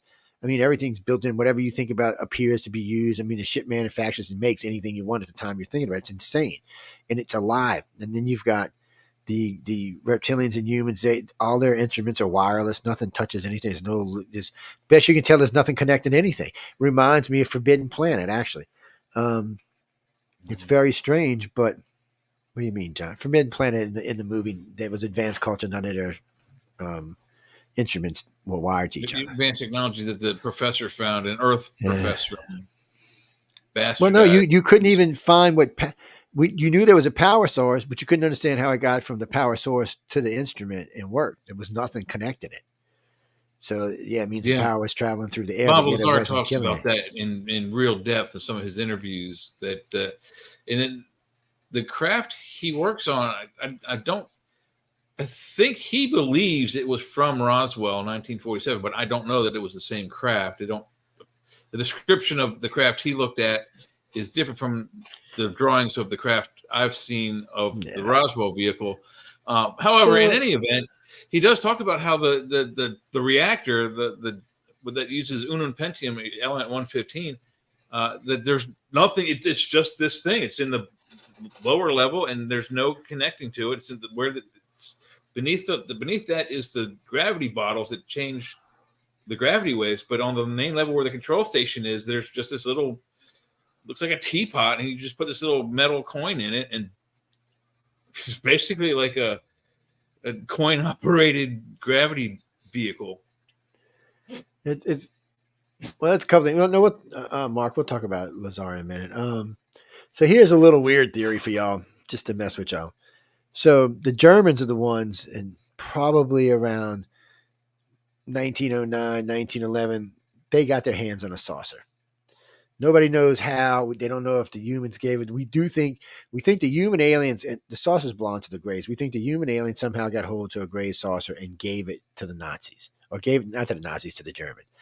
Now in 1913, from 1911 to 1913, the Germans tried to build 4 saucer-type prototypes.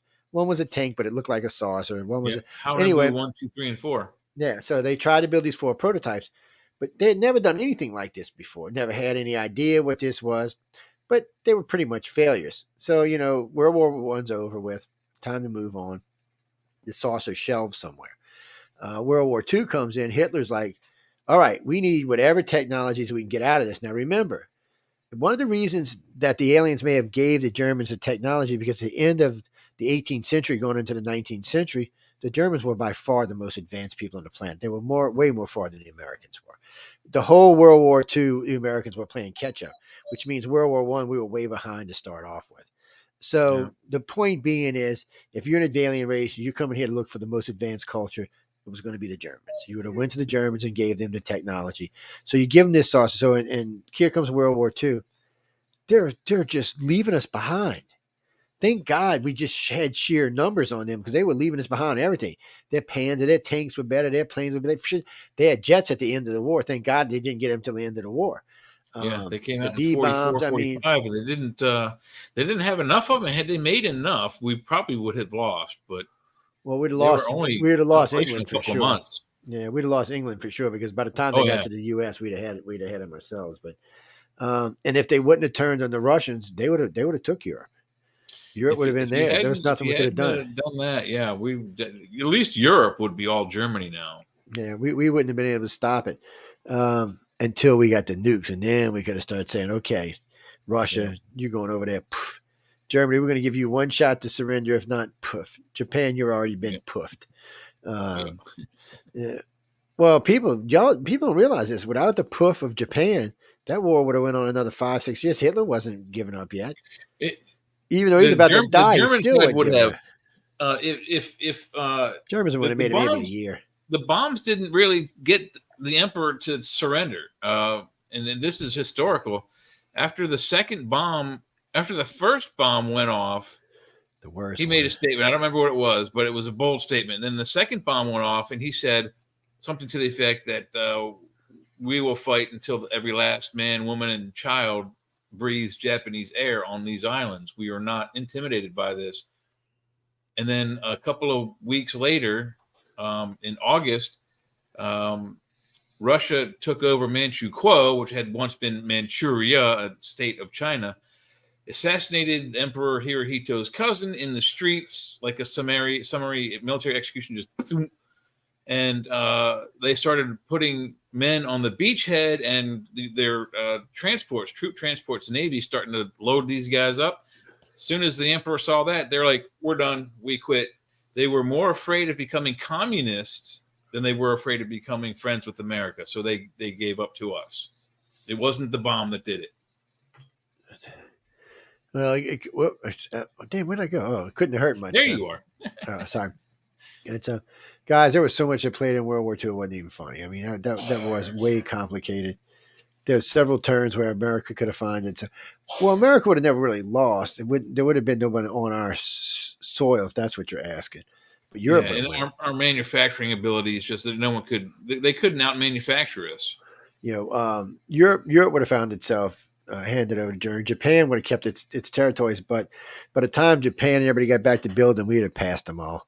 We'd have been ready for a serious war. Well, you got to remember, the U.S. didn't have anything at the start of World War II, just like we are right now. Most people don't realize it, but our country's about a third of where we should be for a war-ready nation. Yeah, because we're not supposed to be war-ready. We're supposed to be defending ourselves, not conquering. Yeah, anyway. You mean, why don't the aliens stop in places like the Ukraine and Israel? It's not their headache. It's not our headache. We shouldn't be there. Why the freaking aliens should be there? I mean, why really? Are we there? When you think about it, no, the aliens shouldn't be there, and neither would we.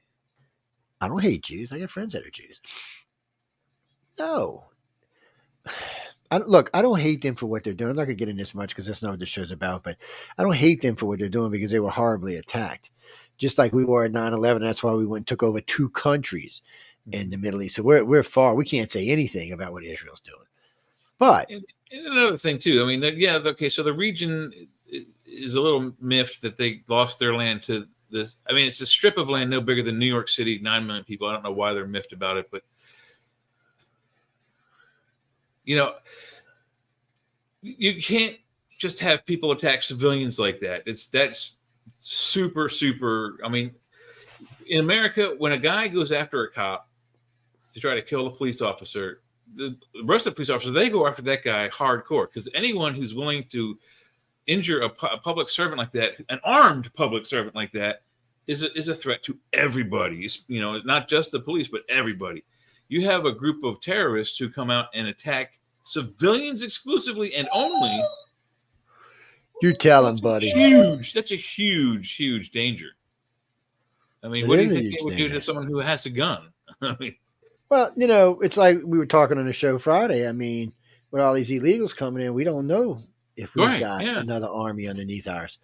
Well, we'll find out all about it. Well, the point being is the aliens ain't going to save us. They're going to be like, you stupid asses, let it happen. It's our fault. Because maybe the aliens are looking for the fittest. You know, we always talk about nature. We always talk about the animal being the fittest.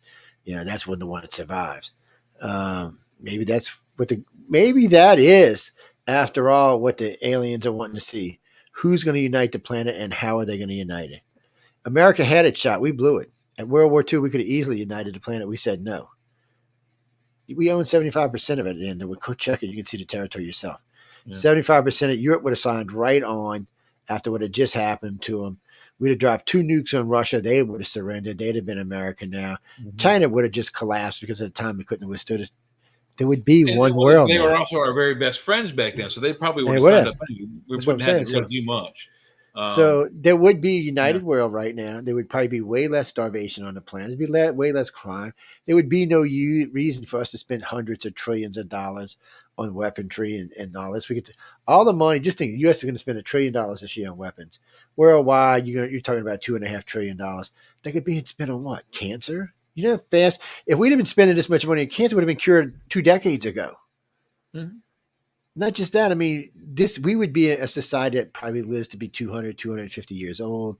We'd be a much more, everything would just be better. We'd probably even have reached a psychic ability by now. But no, that's not what we did. We said, oh, well, we love everybody. Let's give it all back. My biggest problem's always been, if we're going to lose any of our lives, we don't give territory back. I don't give a shit. You don't give territory back. Like Iraq, we should have split it up into states.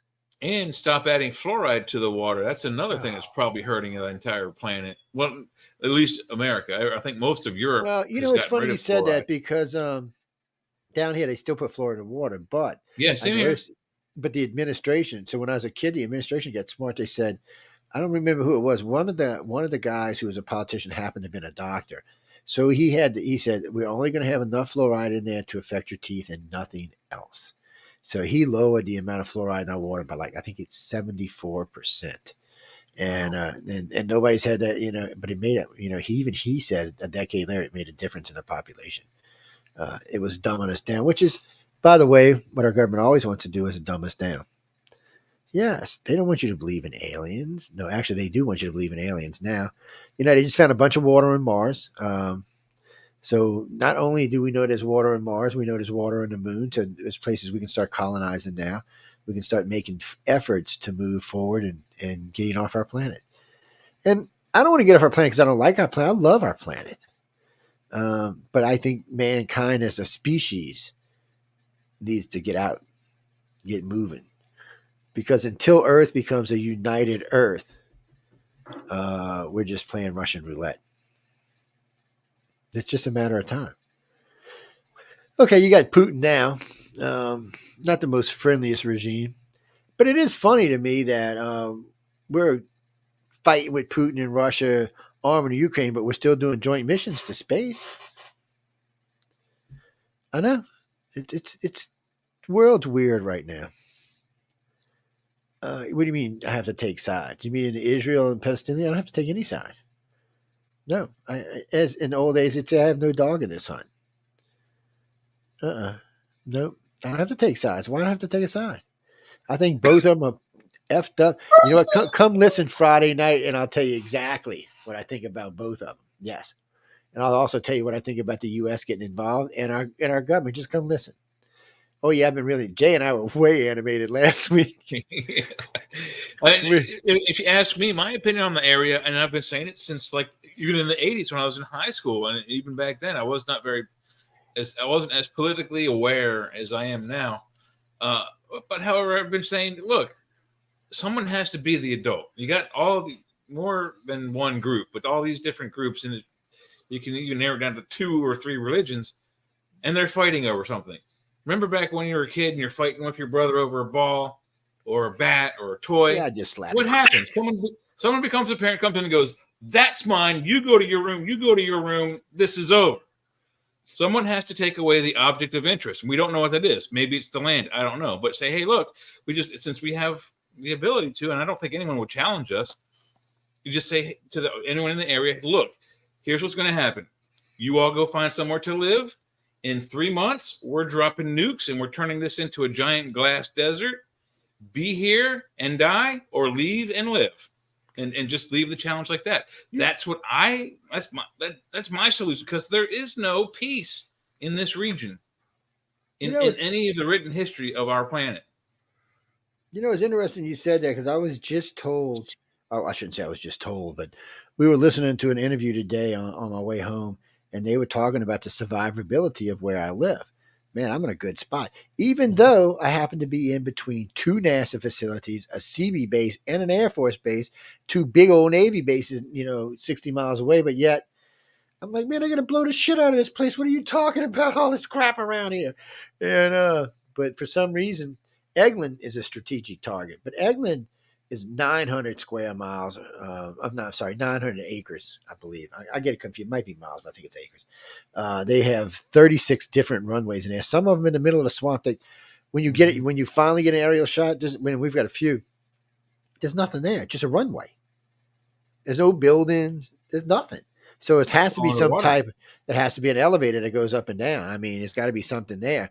Because how are you going to get in and out of there? I mean, what is it there for? Just an extra pad when a helicopter comes into something? Well, they're big enough to land planes too.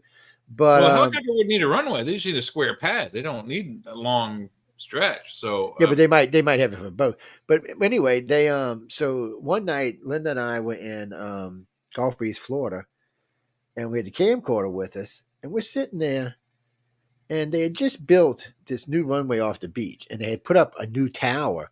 A new conning tower. I was like, what the hell is this? Where'd this come from? Because it was never there. And there was still the other one on the other side of the base where the majority of the big runways were for the big jets and the big cargos. It was still over, but this was a new one. And it was right on the beach. And it was weird. So we're sitting out there, we're watching, and we see this thing come up, and it just sits off the beach. It's just sitting there, about 10 different color lights going around on it, just, all over the place. It didn't look like any kind of conventional lights, like you see the red and green. Port and starboard. I mean, you kind of like, and then it kind of went up a little more and it stopped right at the beach and just hovered there. And it hovered there for a while. We're sitting there watching. What the hell is this? So we got the camcorder out and we watched it and went past the tower, and there was a runway right there. It just sat there for a few minutes, and it came down. Like my sound effects. And then it came and it landed. Yes, I am a grown man. Thank you very much. I can do sound effects if I want. Anyway, it came and landed. And after it landed, we watched it for a little while, and then it disappeared. So you couldn't really tell, but it looked like it just went. But it was hard to tell. We were half a mile, maybe. Let me see if I can find it.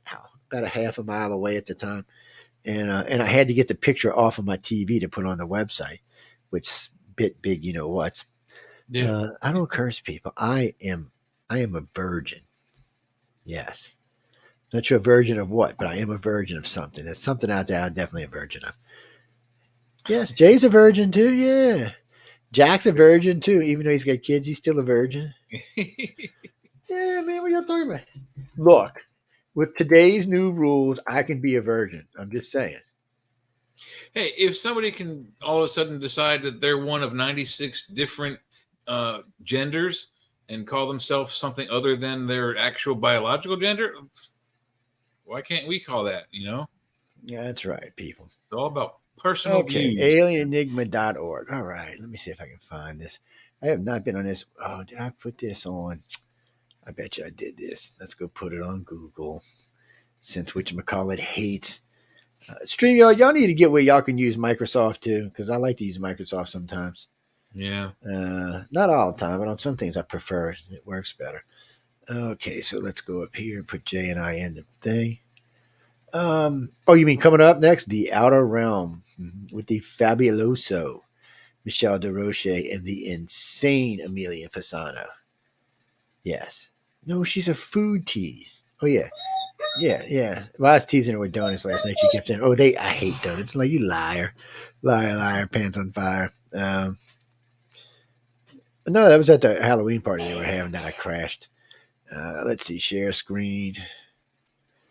Alien Enigma. Yes. Let's get rid of this. I think I got 2 of these open, so let's make sure one of them goes away. Is this the one I'm looking at? I just got to find which one I'm using. Damn it. All right, we'll just use this one. This site is old. I mean, it's at least 25 years old. I put this site up when we went public into the field because there was stuff we talked about throughout the years that we never talked about, we never said. So I didn't want anybody, and sometimes stuff's on here, like the thing I was talking about in Golf Freeze. We didn't really reveal that for a decade after we got into the field or more. It might even been longer. But when we came out, I wanted it to already be here. So the people who found the site got to read about it. The people who did not find the site did not know it existed. So this was an old group we used to have. I forgot all about that group. Let's see what we can go find on here. Where are we? Are we on the home page? Yeah, we were. Okay. Mm-hmm. Okay, welcome to Alien Enigma. I don't need to see all of that. That's just stuff. 82,000 fans. Okay. Abductee. See, look at this. Y'all want to know about abductees? Here are 54 things that can help you understand if you're an abductee or not. Look. There you go. There's one for you. Had a false pregnancy and a missing fetus. We could talk about missing babies all night. Yeah, there's a lot of actual medical evidence about that. These are different cases. This is a case I actually broke here at Mount Rainier. Some of them are different. Some of this is stuff about Linda and I. Some of it is about other stuff. This is one of the Air Force. That's Eglin Air Force Base, but this is part of an account of what I was talking about earlier. This is other accounts, which is not what we're on here for. This site's old, people, so don't give me no shit about the way it looks. Okay, this thing is it's older than half of you people watching us tonight. But see, these are all just different accounts. Yes, 19, just to give everybody an idea. And there's more as you go through. Oh no, we don't mind sharing. Just like I said, this is just this is another one of our experiences that are up here. Look at this thing. Wow. these dates are way wrong because these times are all wrong. This is other people's experience. This is where you can actually post your experience. We still get, I haven't posted any recently. We still do get people who post to this site and give us their experience. Probably a handful a year, but still. Is this what we were looking for? These are pictures either we took. Oh, okay. This is the thing right here. So, sorry for the bad shot, people. We have to get the video. This is what I was just talking about. This is Golf Breeze? Yeah, this is at Golf Breeze. This is an Eglin Air Force Base. So this is the thing. So it's hard to tell because of the damn photo, but when you were watching that, I still got the video, by the way. It's when you're watching it, it's like flash all over the place, and you can see the different color lights around it. So it was almost like one of them old movies where the thing was spinning and around it or something, a ring of it, and then it was causing some kind of sparkling action off the sides and off the side. And anyway, this is when it moved in, because you can only see because this tower light wasn't on up here, but this is actually a tower right here. And right past this light over here is where the runway is. So it's hard to judge distance here, but this is actually quite a distance apart because we're like I said, we're almost 2/3 of a mile down the beach, half mile. So this is probably a couple hundred feet apart, on each one. So this thing just was sitting out here and it just came drifting in and it sat here. This is at the edge of the beach. And then it just went on into here, sat its ass down and disappeared. These are all cool. We got something like this, but this is it again. This is a more outside shot, but I mean, you can see it coming in. I'm so glad I kept a video of this. And, I'm not even sure what the interference over here was. It's hard to say what that was. And then you can see there's all kind of shit in this. But it's just sitting there. No one today, and we've met many people over the years that worked at Eglin, no one today could tell us. This is also an Eglin. These little abductors are all over the place. You see this? This reminds me of that spy movie where you retired when you tried to escape, the ball came and got you. Mm. These are radar tower or radar cover domes, right? They're scattered all over there. I guess low radar for low infantry under 500 feet. But they're not just that because they open. So I thought maybe it was some type of observation, maybe some type of telescope, but that's not what they are. Yeah, that's that fence you see right there, ladies and gentlemen. That is Eglin Air Force's fence. I'm actually standing right next to. There's a park right there that you can go to, and you can get in this area by just walking out in the water and walking around the fence. But these are all over out there.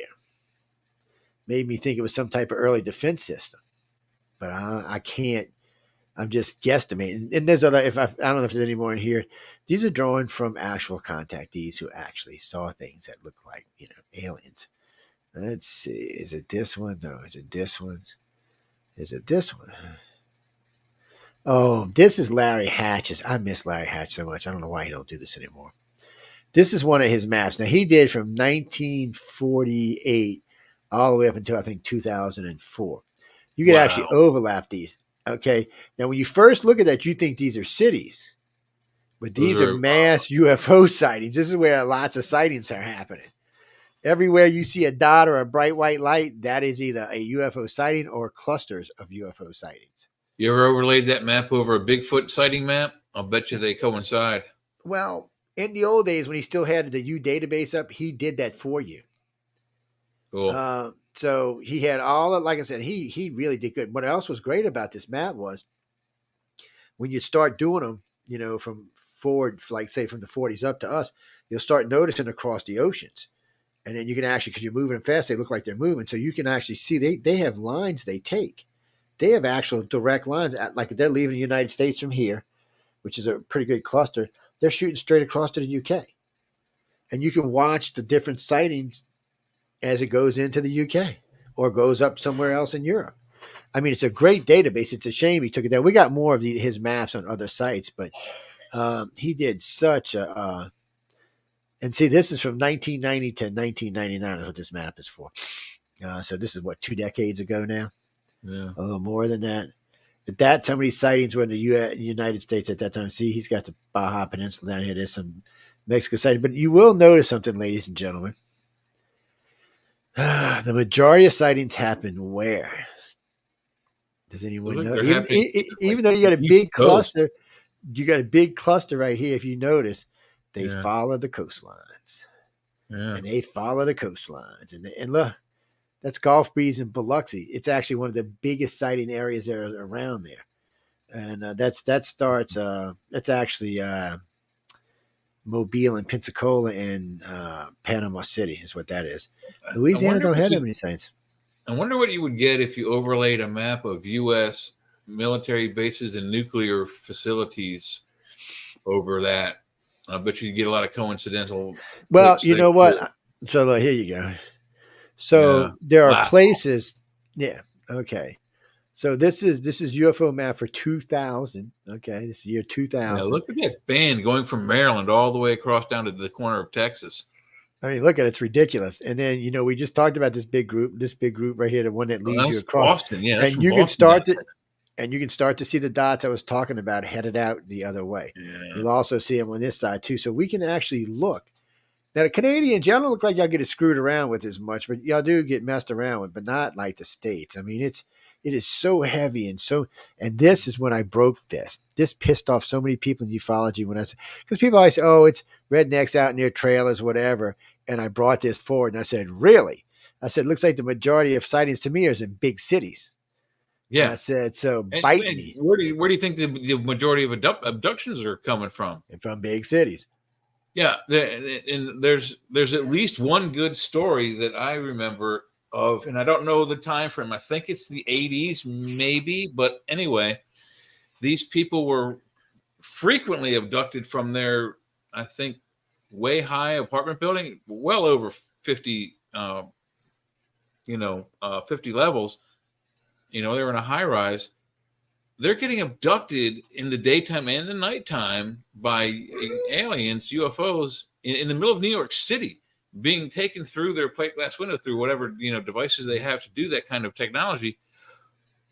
And there's at least one witness account that talks about a UFO being outside of a building while people are being drawn into the vehicle from the apartment building. So think about that. If they can just drop down in New York City and grab you out of your bed from a 50-story high rise, and only one person sees it over your lifetime, come on, that's some serious technology that they can just do that at will and without even being seen by the naked eye. It's actually amazing, but I don't know. Yeah, Which, I mean, I'm looking for another picture. Actually, I can't remember where it is on this freaking website. Well, it's been a while since I've been on here, people. Come on, cut me a break. There's a lot of stuff on this website. It was our original website. I mean, it was the very first website we ever did for anything alien. It's like one-stop shopping website. mm-hmm. But it's old, and there's a lot of old stuff. But actually, come to think about it, this ain't the website I want to be on. Let's go see.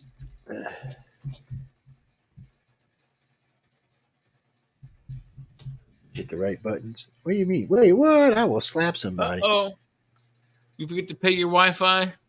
No, it's all because all the rest of the sites would be there. And we wouldn't be chatting right now.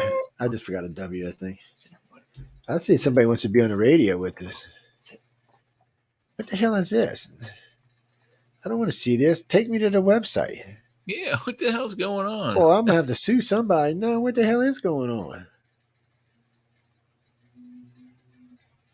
Jesus. Oh, I'm going to go tear somebody and you know what.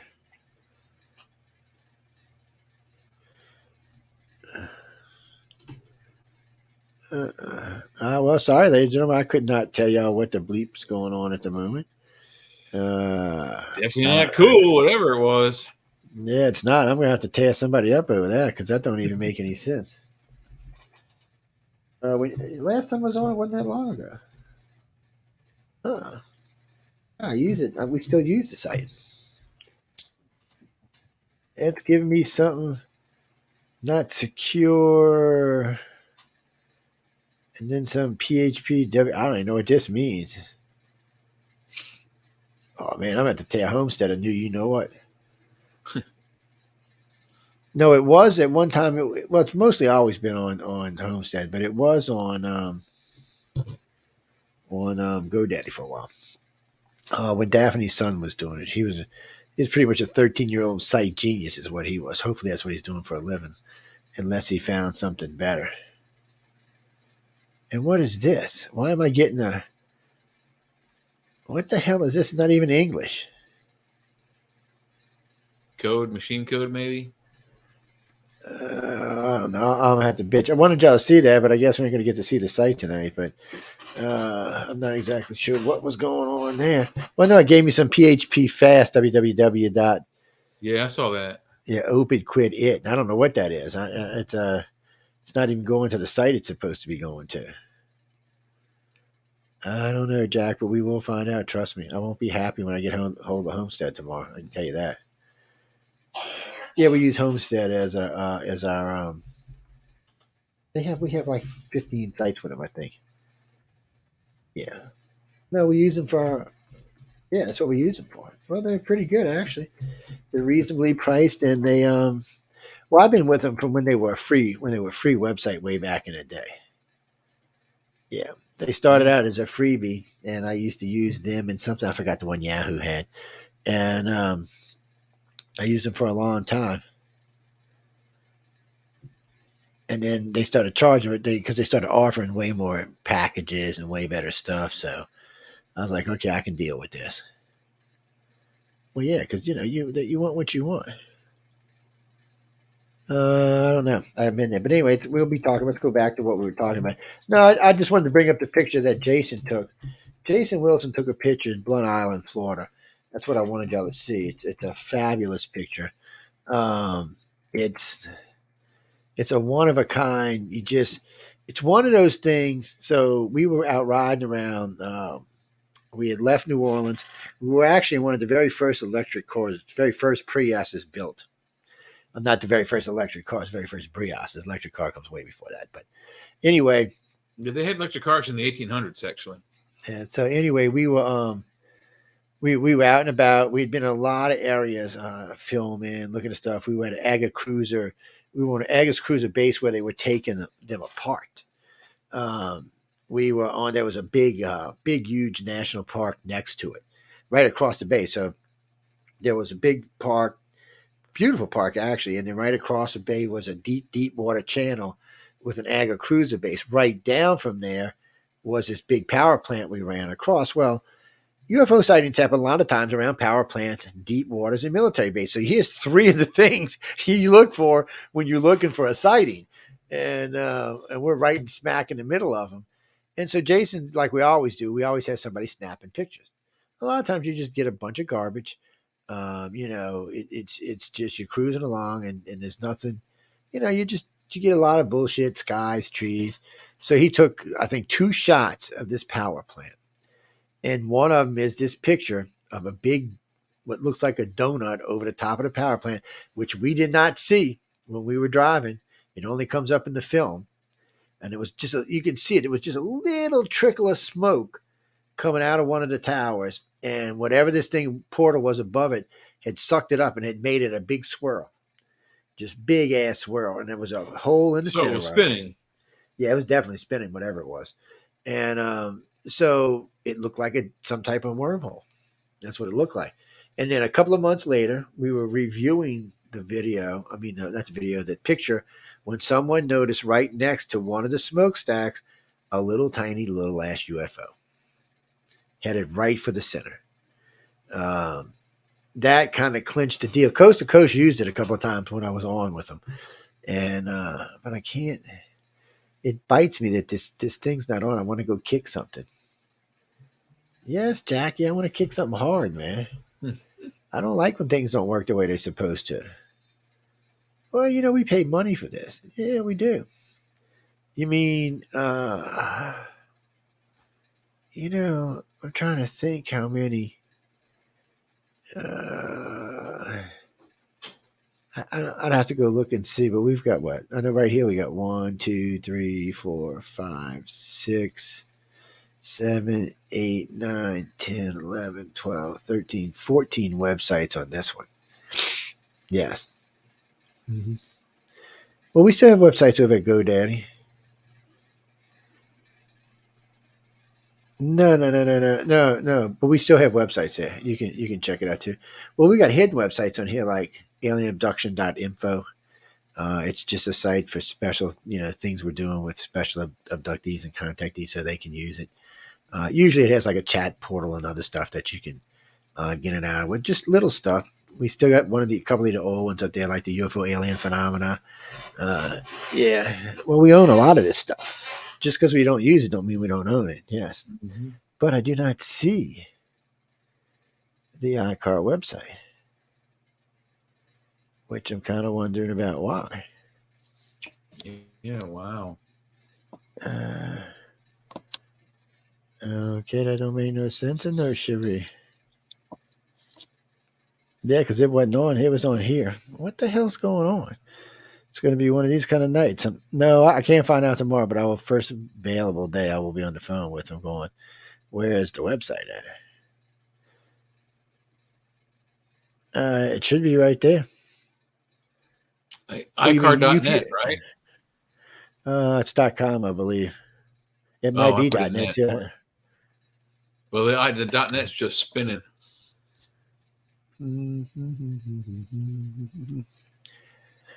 Oh, I don't know, Gene, but I'm going to have to find out because I don't know. Oh, there it is. Now it comes up on here. Okay. PHP fast, www.opiquad.it. That's what I got. Yeah. Okay. Maybe let's go see. Not secure. Few websites. Try iCar1.com and comes. Oh man, it's been busy this week. What the hell? I brought stats up on it. We can't get it. Apparently, other people can get into it. iCar1.com. Same thing. Nope. Hold on. It's still thinking. Wow. Well, it's been. See, iCar1 is working. Is it cool? Yeah. All right. So let's go see. I don't know, people. We're just having some weirdness is going on. Well, we ain't got too many minutes left because the boss lady is going to be on pretty soon. And she said she's going to hurt you if he runs over. So I thought we'd run over just to find out if she's telling us the truth.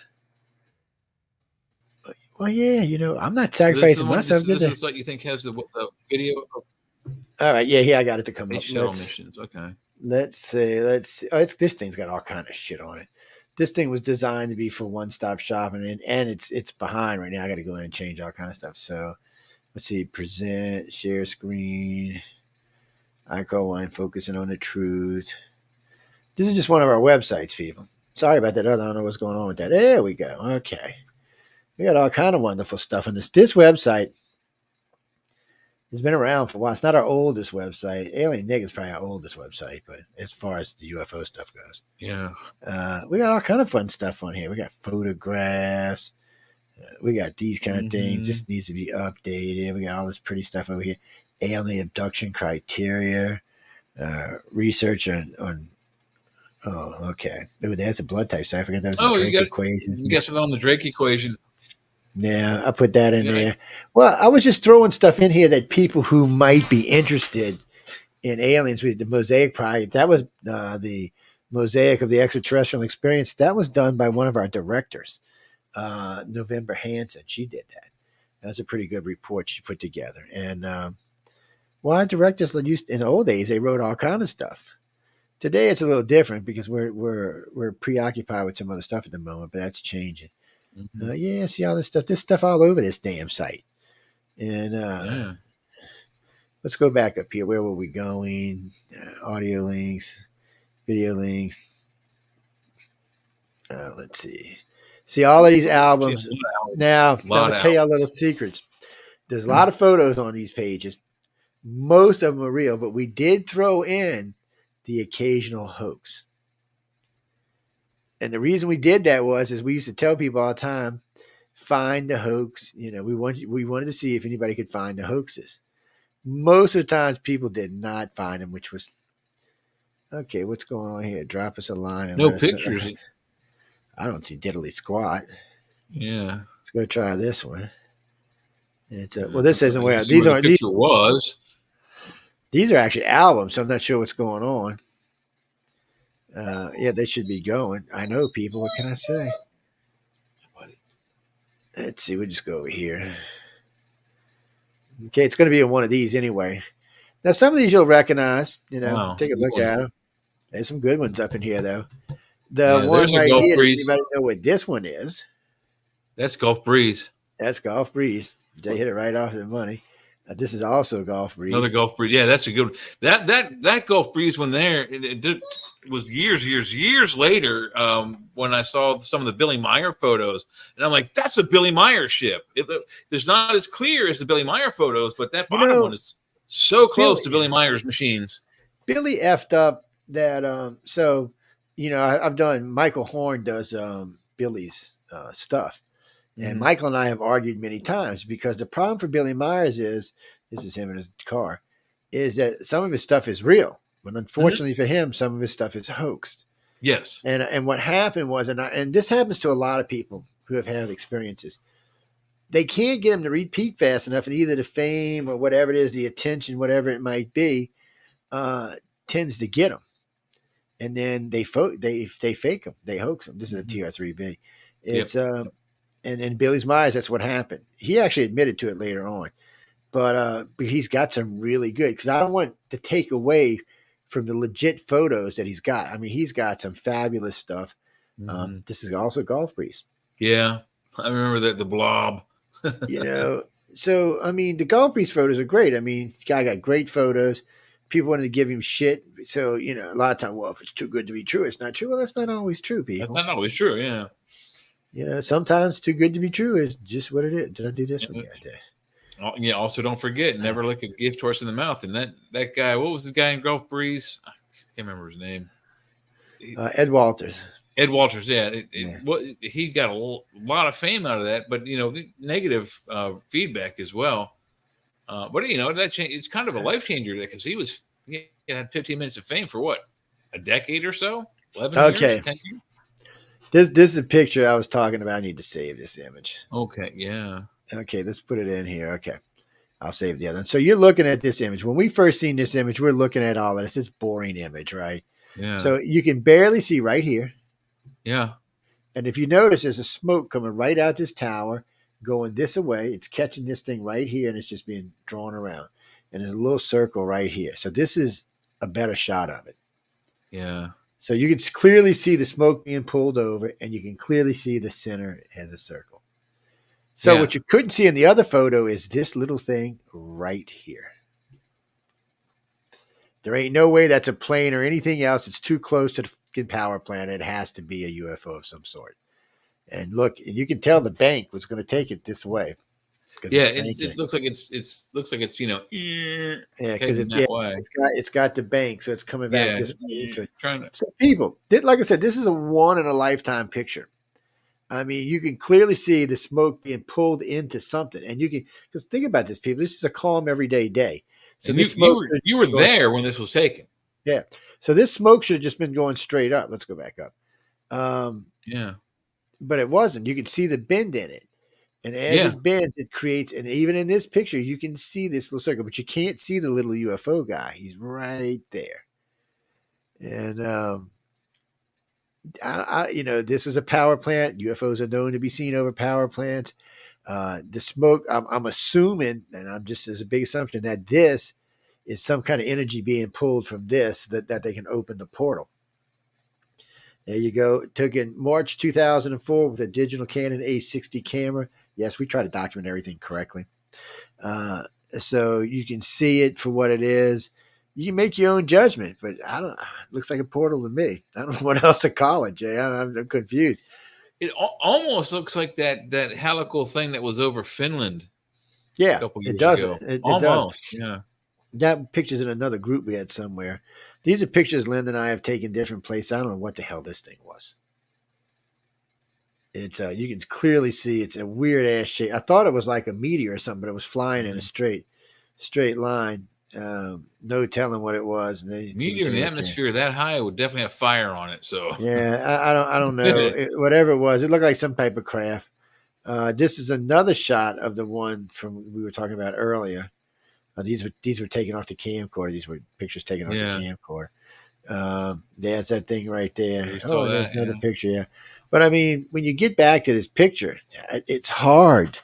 I don't know what else I would say. This is definitely a power plant. Right across from this power plant is a big old state park, an Agus cruiser base, and a really deep water channel. And here we've got some type of portal with a craft looking like it's going to it. I don't even know what to think. And thank God that you can blow it up so you can see it better. So put this in here. But that's when we seen this, when this got blown up. But it's not actually swirling, is it? It's kind of misting around. It also kind of looks kind of thick. I mean, I can see the hole right here. There's nothing in the center. But this wall looks thicker. Almost like it was a craft of some sort. And it sort of looks like the underneath of the saucer section of the Enterprise, but it's flat. You know what? It may not be a portal. It might be a craft. Yeah. Well, ladies and gentlemen, y'all seeing this? I mean, as well as we are, so you can write back and tell us what you think it could be. I mean, we have mentioned. How about this? What if what we're seeing is just the smoke being attracted to the machine? Because we know smoke generally tends to travel towards the hottest thing nearest it, whether it's a light bulb or a human being or whatever. Smoke goes towards. Well, that's what I'm figuring. I was figuring. So maybe it's a craft that's cloaked from being optical seen. And the smoke is bouncing off of its light screen. It's quite possible. Yeah. It's quite possible. It's a big saucer, and that would be one big ass saucer at that too. Well, people look. Yeah, there's got to be a look at the base, man. I mean, look at the place. Aircraft carrier of bigger diameter. That's a big ass saucer, and he just, I guess, it parked in the wrong place. It's just one little. Without this, none of this is possible. Without this smokestack being on, we'd have never saw this. And even if you did, you would think it's a lenticular cloud, a natural formation. You wouldn't think it's some sort of anomaly. Yeah, because when you look up here, you're kind of like, the edges are too sharp to be anything else than something being there. But, portal, and the more we look at it, the more I think it's just a solid craft. But and this is just the bottom being covered. And this opening is probably where this little guy here is headed to. And that's the shuttle The question bay. is, the question. Oh, excuse me. The question is, what was this guy doing? Where the hell is he coming from? What kind of craft is it? I mean, that's the best zoom we can get. And it looks pretty small. Because look, you can see the rim. So this thing right here we're looking at is probably 10 feet, maybe 15 feet thick, tall. And if you do this section right here, it's probably 10 or 15 feet. So this thing is not very big. It's the size of a F-35. Do you have the original data? Just a picture off of here. That's all we got. That's all we kept. Yeah. You can get Jason the original data maybe to Bruce McAfee. I bet you he can tell you how big that craft is. Well, this is the original photo right here. Yeah. And that tower's got to be 300 feet tall. No, it's a big tower. So, I mean, you're looking at 1, 2, 3, 4, 5. It's about 7 stories. And this is double stories? that. This is about 7 stories over here. I mean, so that's count about 14. again. So let me make sure. So 1, 2, 3, 4, 5. Man, I don't know, maybe 6.5 stories, but still. So anyway, this would be at least 13 stories tall, maybe 14. So that's 140 feet. That's pretty big, and it's going to be pretty big around. And it's shorter than the Washington Monument, which is 155 feet. I would say that the craft itself is probably the size, maybe an F-22. Maybe bigger. It's probably, but you're right. It's probably some type of either cargo ship or I don't. It's cost too small for car. I think it's a shuttle. Where it's coming from, I don't know, but I think it's a shuttle. Yeah. It's some sort of little shuttlecraft, 1 or 2 person maybe, and then it's going up to that giant craft to dock with it. Kimberly, this was taken by Jason Williams in the back seat of a Prius that we were driving around in Florida in. Well, that's what we tell people. Take pictures. You never know. I get all kind of weird shit in our pictures. We just take picture. I mean, we've got to throw a lot of right now. I've got to go through my phone. I got like 4,000 pictures, and I got to go through and get rid of half of them. But and some of that, not all of them have anything to do with UFOs. I mean, there are some UFO stuff in there, but a lot of them is just stuff I do for work, for both jobs. Excuse me, for the media and for the radio station. Well, there's about a lot of gala pictures in there from Writers of the Future's last 2 years. Yeah, I could post those up for y'all. But anyway, getting back to this because we got to get out of here. This is a fabulous picture, people. Mm-hmm. This picture, I'm going to put it back up because it's a picture that should be viral because, frankly, I've never seen one like it. The closest thing I've seen to it is the Drobestone looking thing that Jason was talking about. I mean, Jay was talking about a few minutes ago. Yeah, the Drobestone's a really cool story too. Yeah, I think it was on the Alien Enigma site. I had it on earlier. Yeah, I'm pretty sure it was. The one that fouled up on us.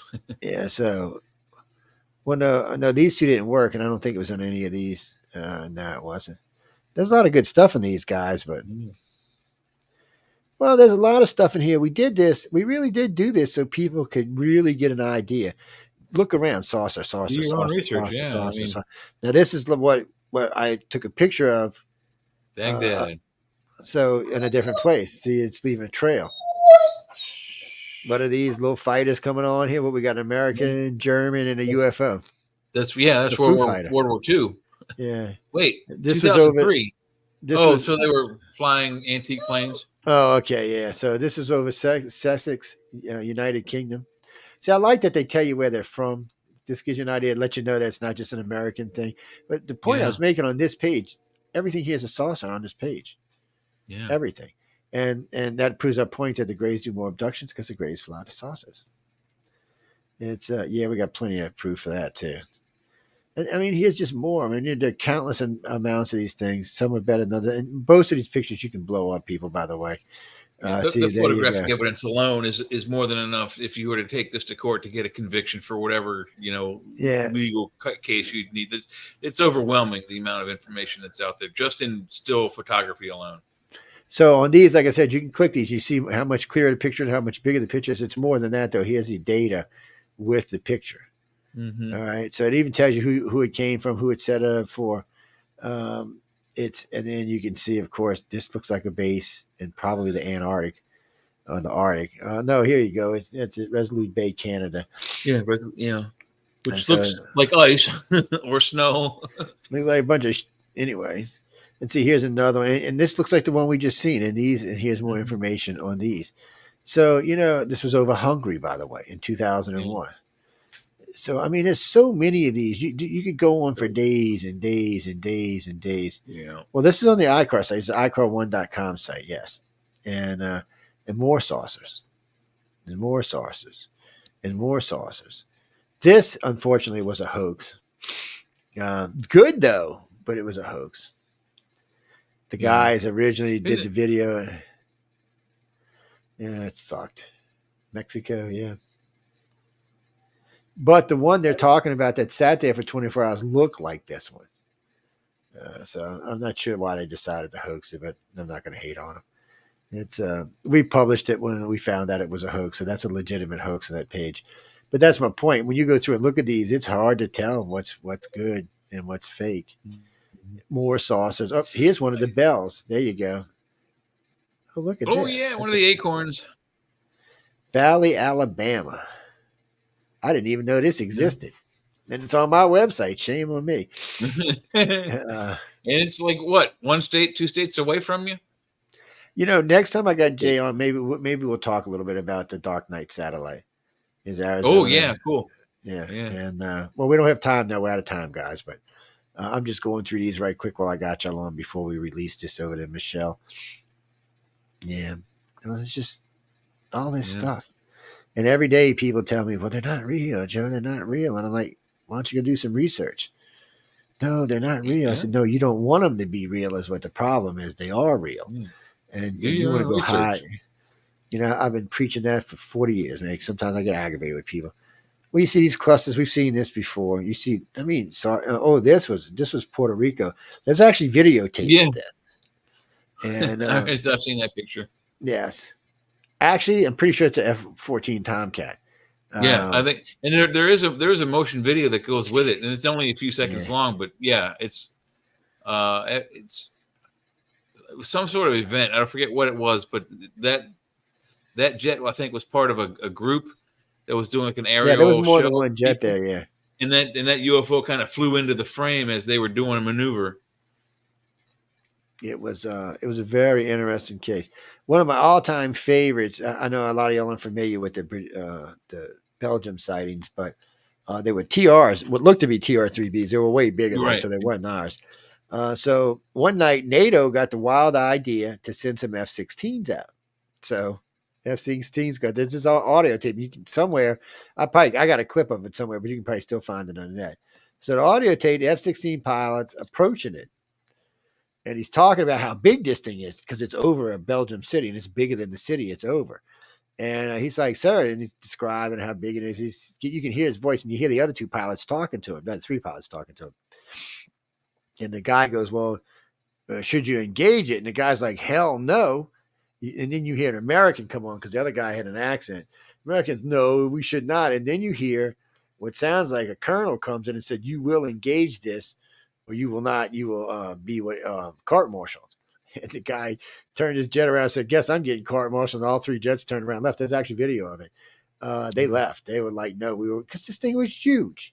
There's no way anything that was on board them ships could have ever hurt this thing in any shape, form, or fashion. It was just frankly, just too big. And I think they were carrying probably Class 1 Sidewinders in a day. So they weren't which will take out a plane, but not a boat. Yeah. Like an aircraft carrier. That thing was too big.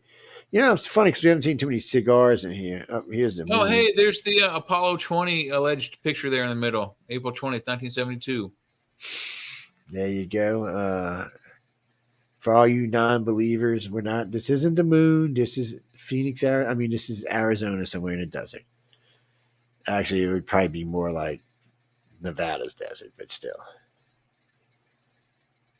Oh, I know they got the wrong boots. So what? Let's look at this. So what's the odds that somebody just swapped out the boots by accident, or we didn't go to the moon? I don't know. So I got another question since we're on that one. Why hasn't the Russians or the Chinese ratted us out? Because remember, the Russians, the Indians, the Koreans, right now 9 countries have orbiters around the moon. Nobody's ratted us out. Matter of fact, some of these countries, including China, posted pictures of the landing sites as historic things. China or Japan or somebody was supposed to have or had sent a probe, like a robot rover, to the Apollo 11 moon landing site, and like where Neil stood on the moon for the first time. So I mean, if our equipment's not on the moon and yet their equipment is, and we didn't go, how did it get there? Now, if I remember what that astronaut said the other day, the type of boots that they were showing, they didn't start using until around Apollo 15. They've got these rounded things in the bottom. Mm-hmm. And he said they didn't start using them like I think either 15 or 16. I don't know. It wasn't an astronaut, people. I know he said he created the moon landing. What's his name? Apocalypse Now. No, that ain't Stanley him. Kubrick. It is him. Okay. He said he created all the stuff for the moon landing. No, he denies it flat out. But he completely. There is some video, some garage found video in on the website, so you can see that he has. It looks like him directing them filming the fake moon landing, but he flat out denies having any involvement with it whatsoever. Now, I do remember this. In my UFO things, I ran across. I had done an interview with Gordon Cooper and what's his name, Edgar Mitchell, and they both. Gordon's been running around for years saying we didn't go to the moon, and then every now and then he stops and says we did. But he for years been running around saying we haven't been going to the moon. I think he's affected by Alzheimer's. If you look at some of his older or newer interviews, rather, he's out there. He is. And but Edgar goes. He said, "Well, I'll tell you this, Joe." He said, "Let me ask you that." He asked me a question. He said, "You think we went to the moon?" I said, "I think we went to the moon." I said, I don't think that our government may not have a backup plan because it's our government, but I think we went to the moon. I said, am I wrong? He said, no, we went to the moon, and you're right. He said the government had arranged for a backup plan to be filmed in case something happened. We would have just said they went to the moon and they died on the way home. That way we still get credit for going. Yeah. And he said, then we went later on and staged whatever we needed to stage. He said, but no, we actually made it. And he said it was a great thing. And he went on and talked about it. And he said, then I asked him, I said, well, Neil Armstrong said the reason we didn't go back to the moon and we didn't go back to these areas was because y'all were approached by extraterrestrials. Is that true? He said, I'm not going to hate on my friend. He said, because I'm not going to tell you what happened or didn't happen there. He said, because it's not my place to tell you. He said, he said this on air, online. He said, I have friends. The interview's available. People, y'all can find it. It's going to be marked X Conference, one of the X Conference interviews. He wanted people to know that we went, but he also wanted people to know that there was a contingency plan. He said, but the contingency plan was never used. And he said, frankly, when you look at the contingency plan, you would have figured it out. We didn't go. If the contingency plan was the footage that they have of Stanley Kubrick filming a fake moon landing, it's schlock. It doesn't look nearly as not even close to the actual footage from the moon. Yeah, there were just, unfortunately, there was a lot of people. There's a lot of haters, but now we've actually got live footage. I mean, live time footage of the landing areas, and still people are going to be like. But then yesterday, a guy told me the planet was flat. I'm like, okay, well, it's flat. I don't care. And we've talked about this before on the show. That if you have a powerful enough telescope here on Earth, you can focus it on the moon to the 11 or so, or 5 or 6, 8, 9, however landing sites we have up there, and you can see the equipment. You can see the American flag. You can see the shadows of our stuff standing there on the surface. On that note, guys, we got to get out of here. I want to thank everyone for tuning in to United Public Radio, UFO Undercover with myself, Joe Metaldo, and Mr. Crazy Ass J-Man. No, he's on UFO. I'm sorry, he's on Church of Mavis with Jeffrey Pritchard. Every 3 Fridays. No, his last name is Mac Nichols. I just don't always call him by his last name. I usually just call him Jay the Man. But I don't call him Jack. Nope. I haven't actually changed his name yet, so that's a good sign. No, Sean's name got changed so we can do the 3 J's. Yeah, that's all. That's why we got to find a girl like named Jennifer or Jean or something like that. Jackass. Jackass. That sounds better. But But anyway, by the way, ladies, we are looking for a fourth on for news on the flip side. The show's always had a female co-host with us, so we really want to bring one back. And I seen what you asked earlier about her. No, she doesn't co-host with us anymore. No, she ain't fired. She's still got a show on the network. Mm-hmm. You mean she got fired off? But no, we didn't fire off her. She's on 7 o'clock Fridays right before she Church just of Men. no. You mean off news and flip side? I didn't fire off news and flip side. She just didn't want to do it anymore. Maybe she just can't hang with the boys. Maybe it was the flat earth shit that sent her over the edge. I don't know. Because in all fairness to everybody, I have no problem believing in God or the creator or anything else like that.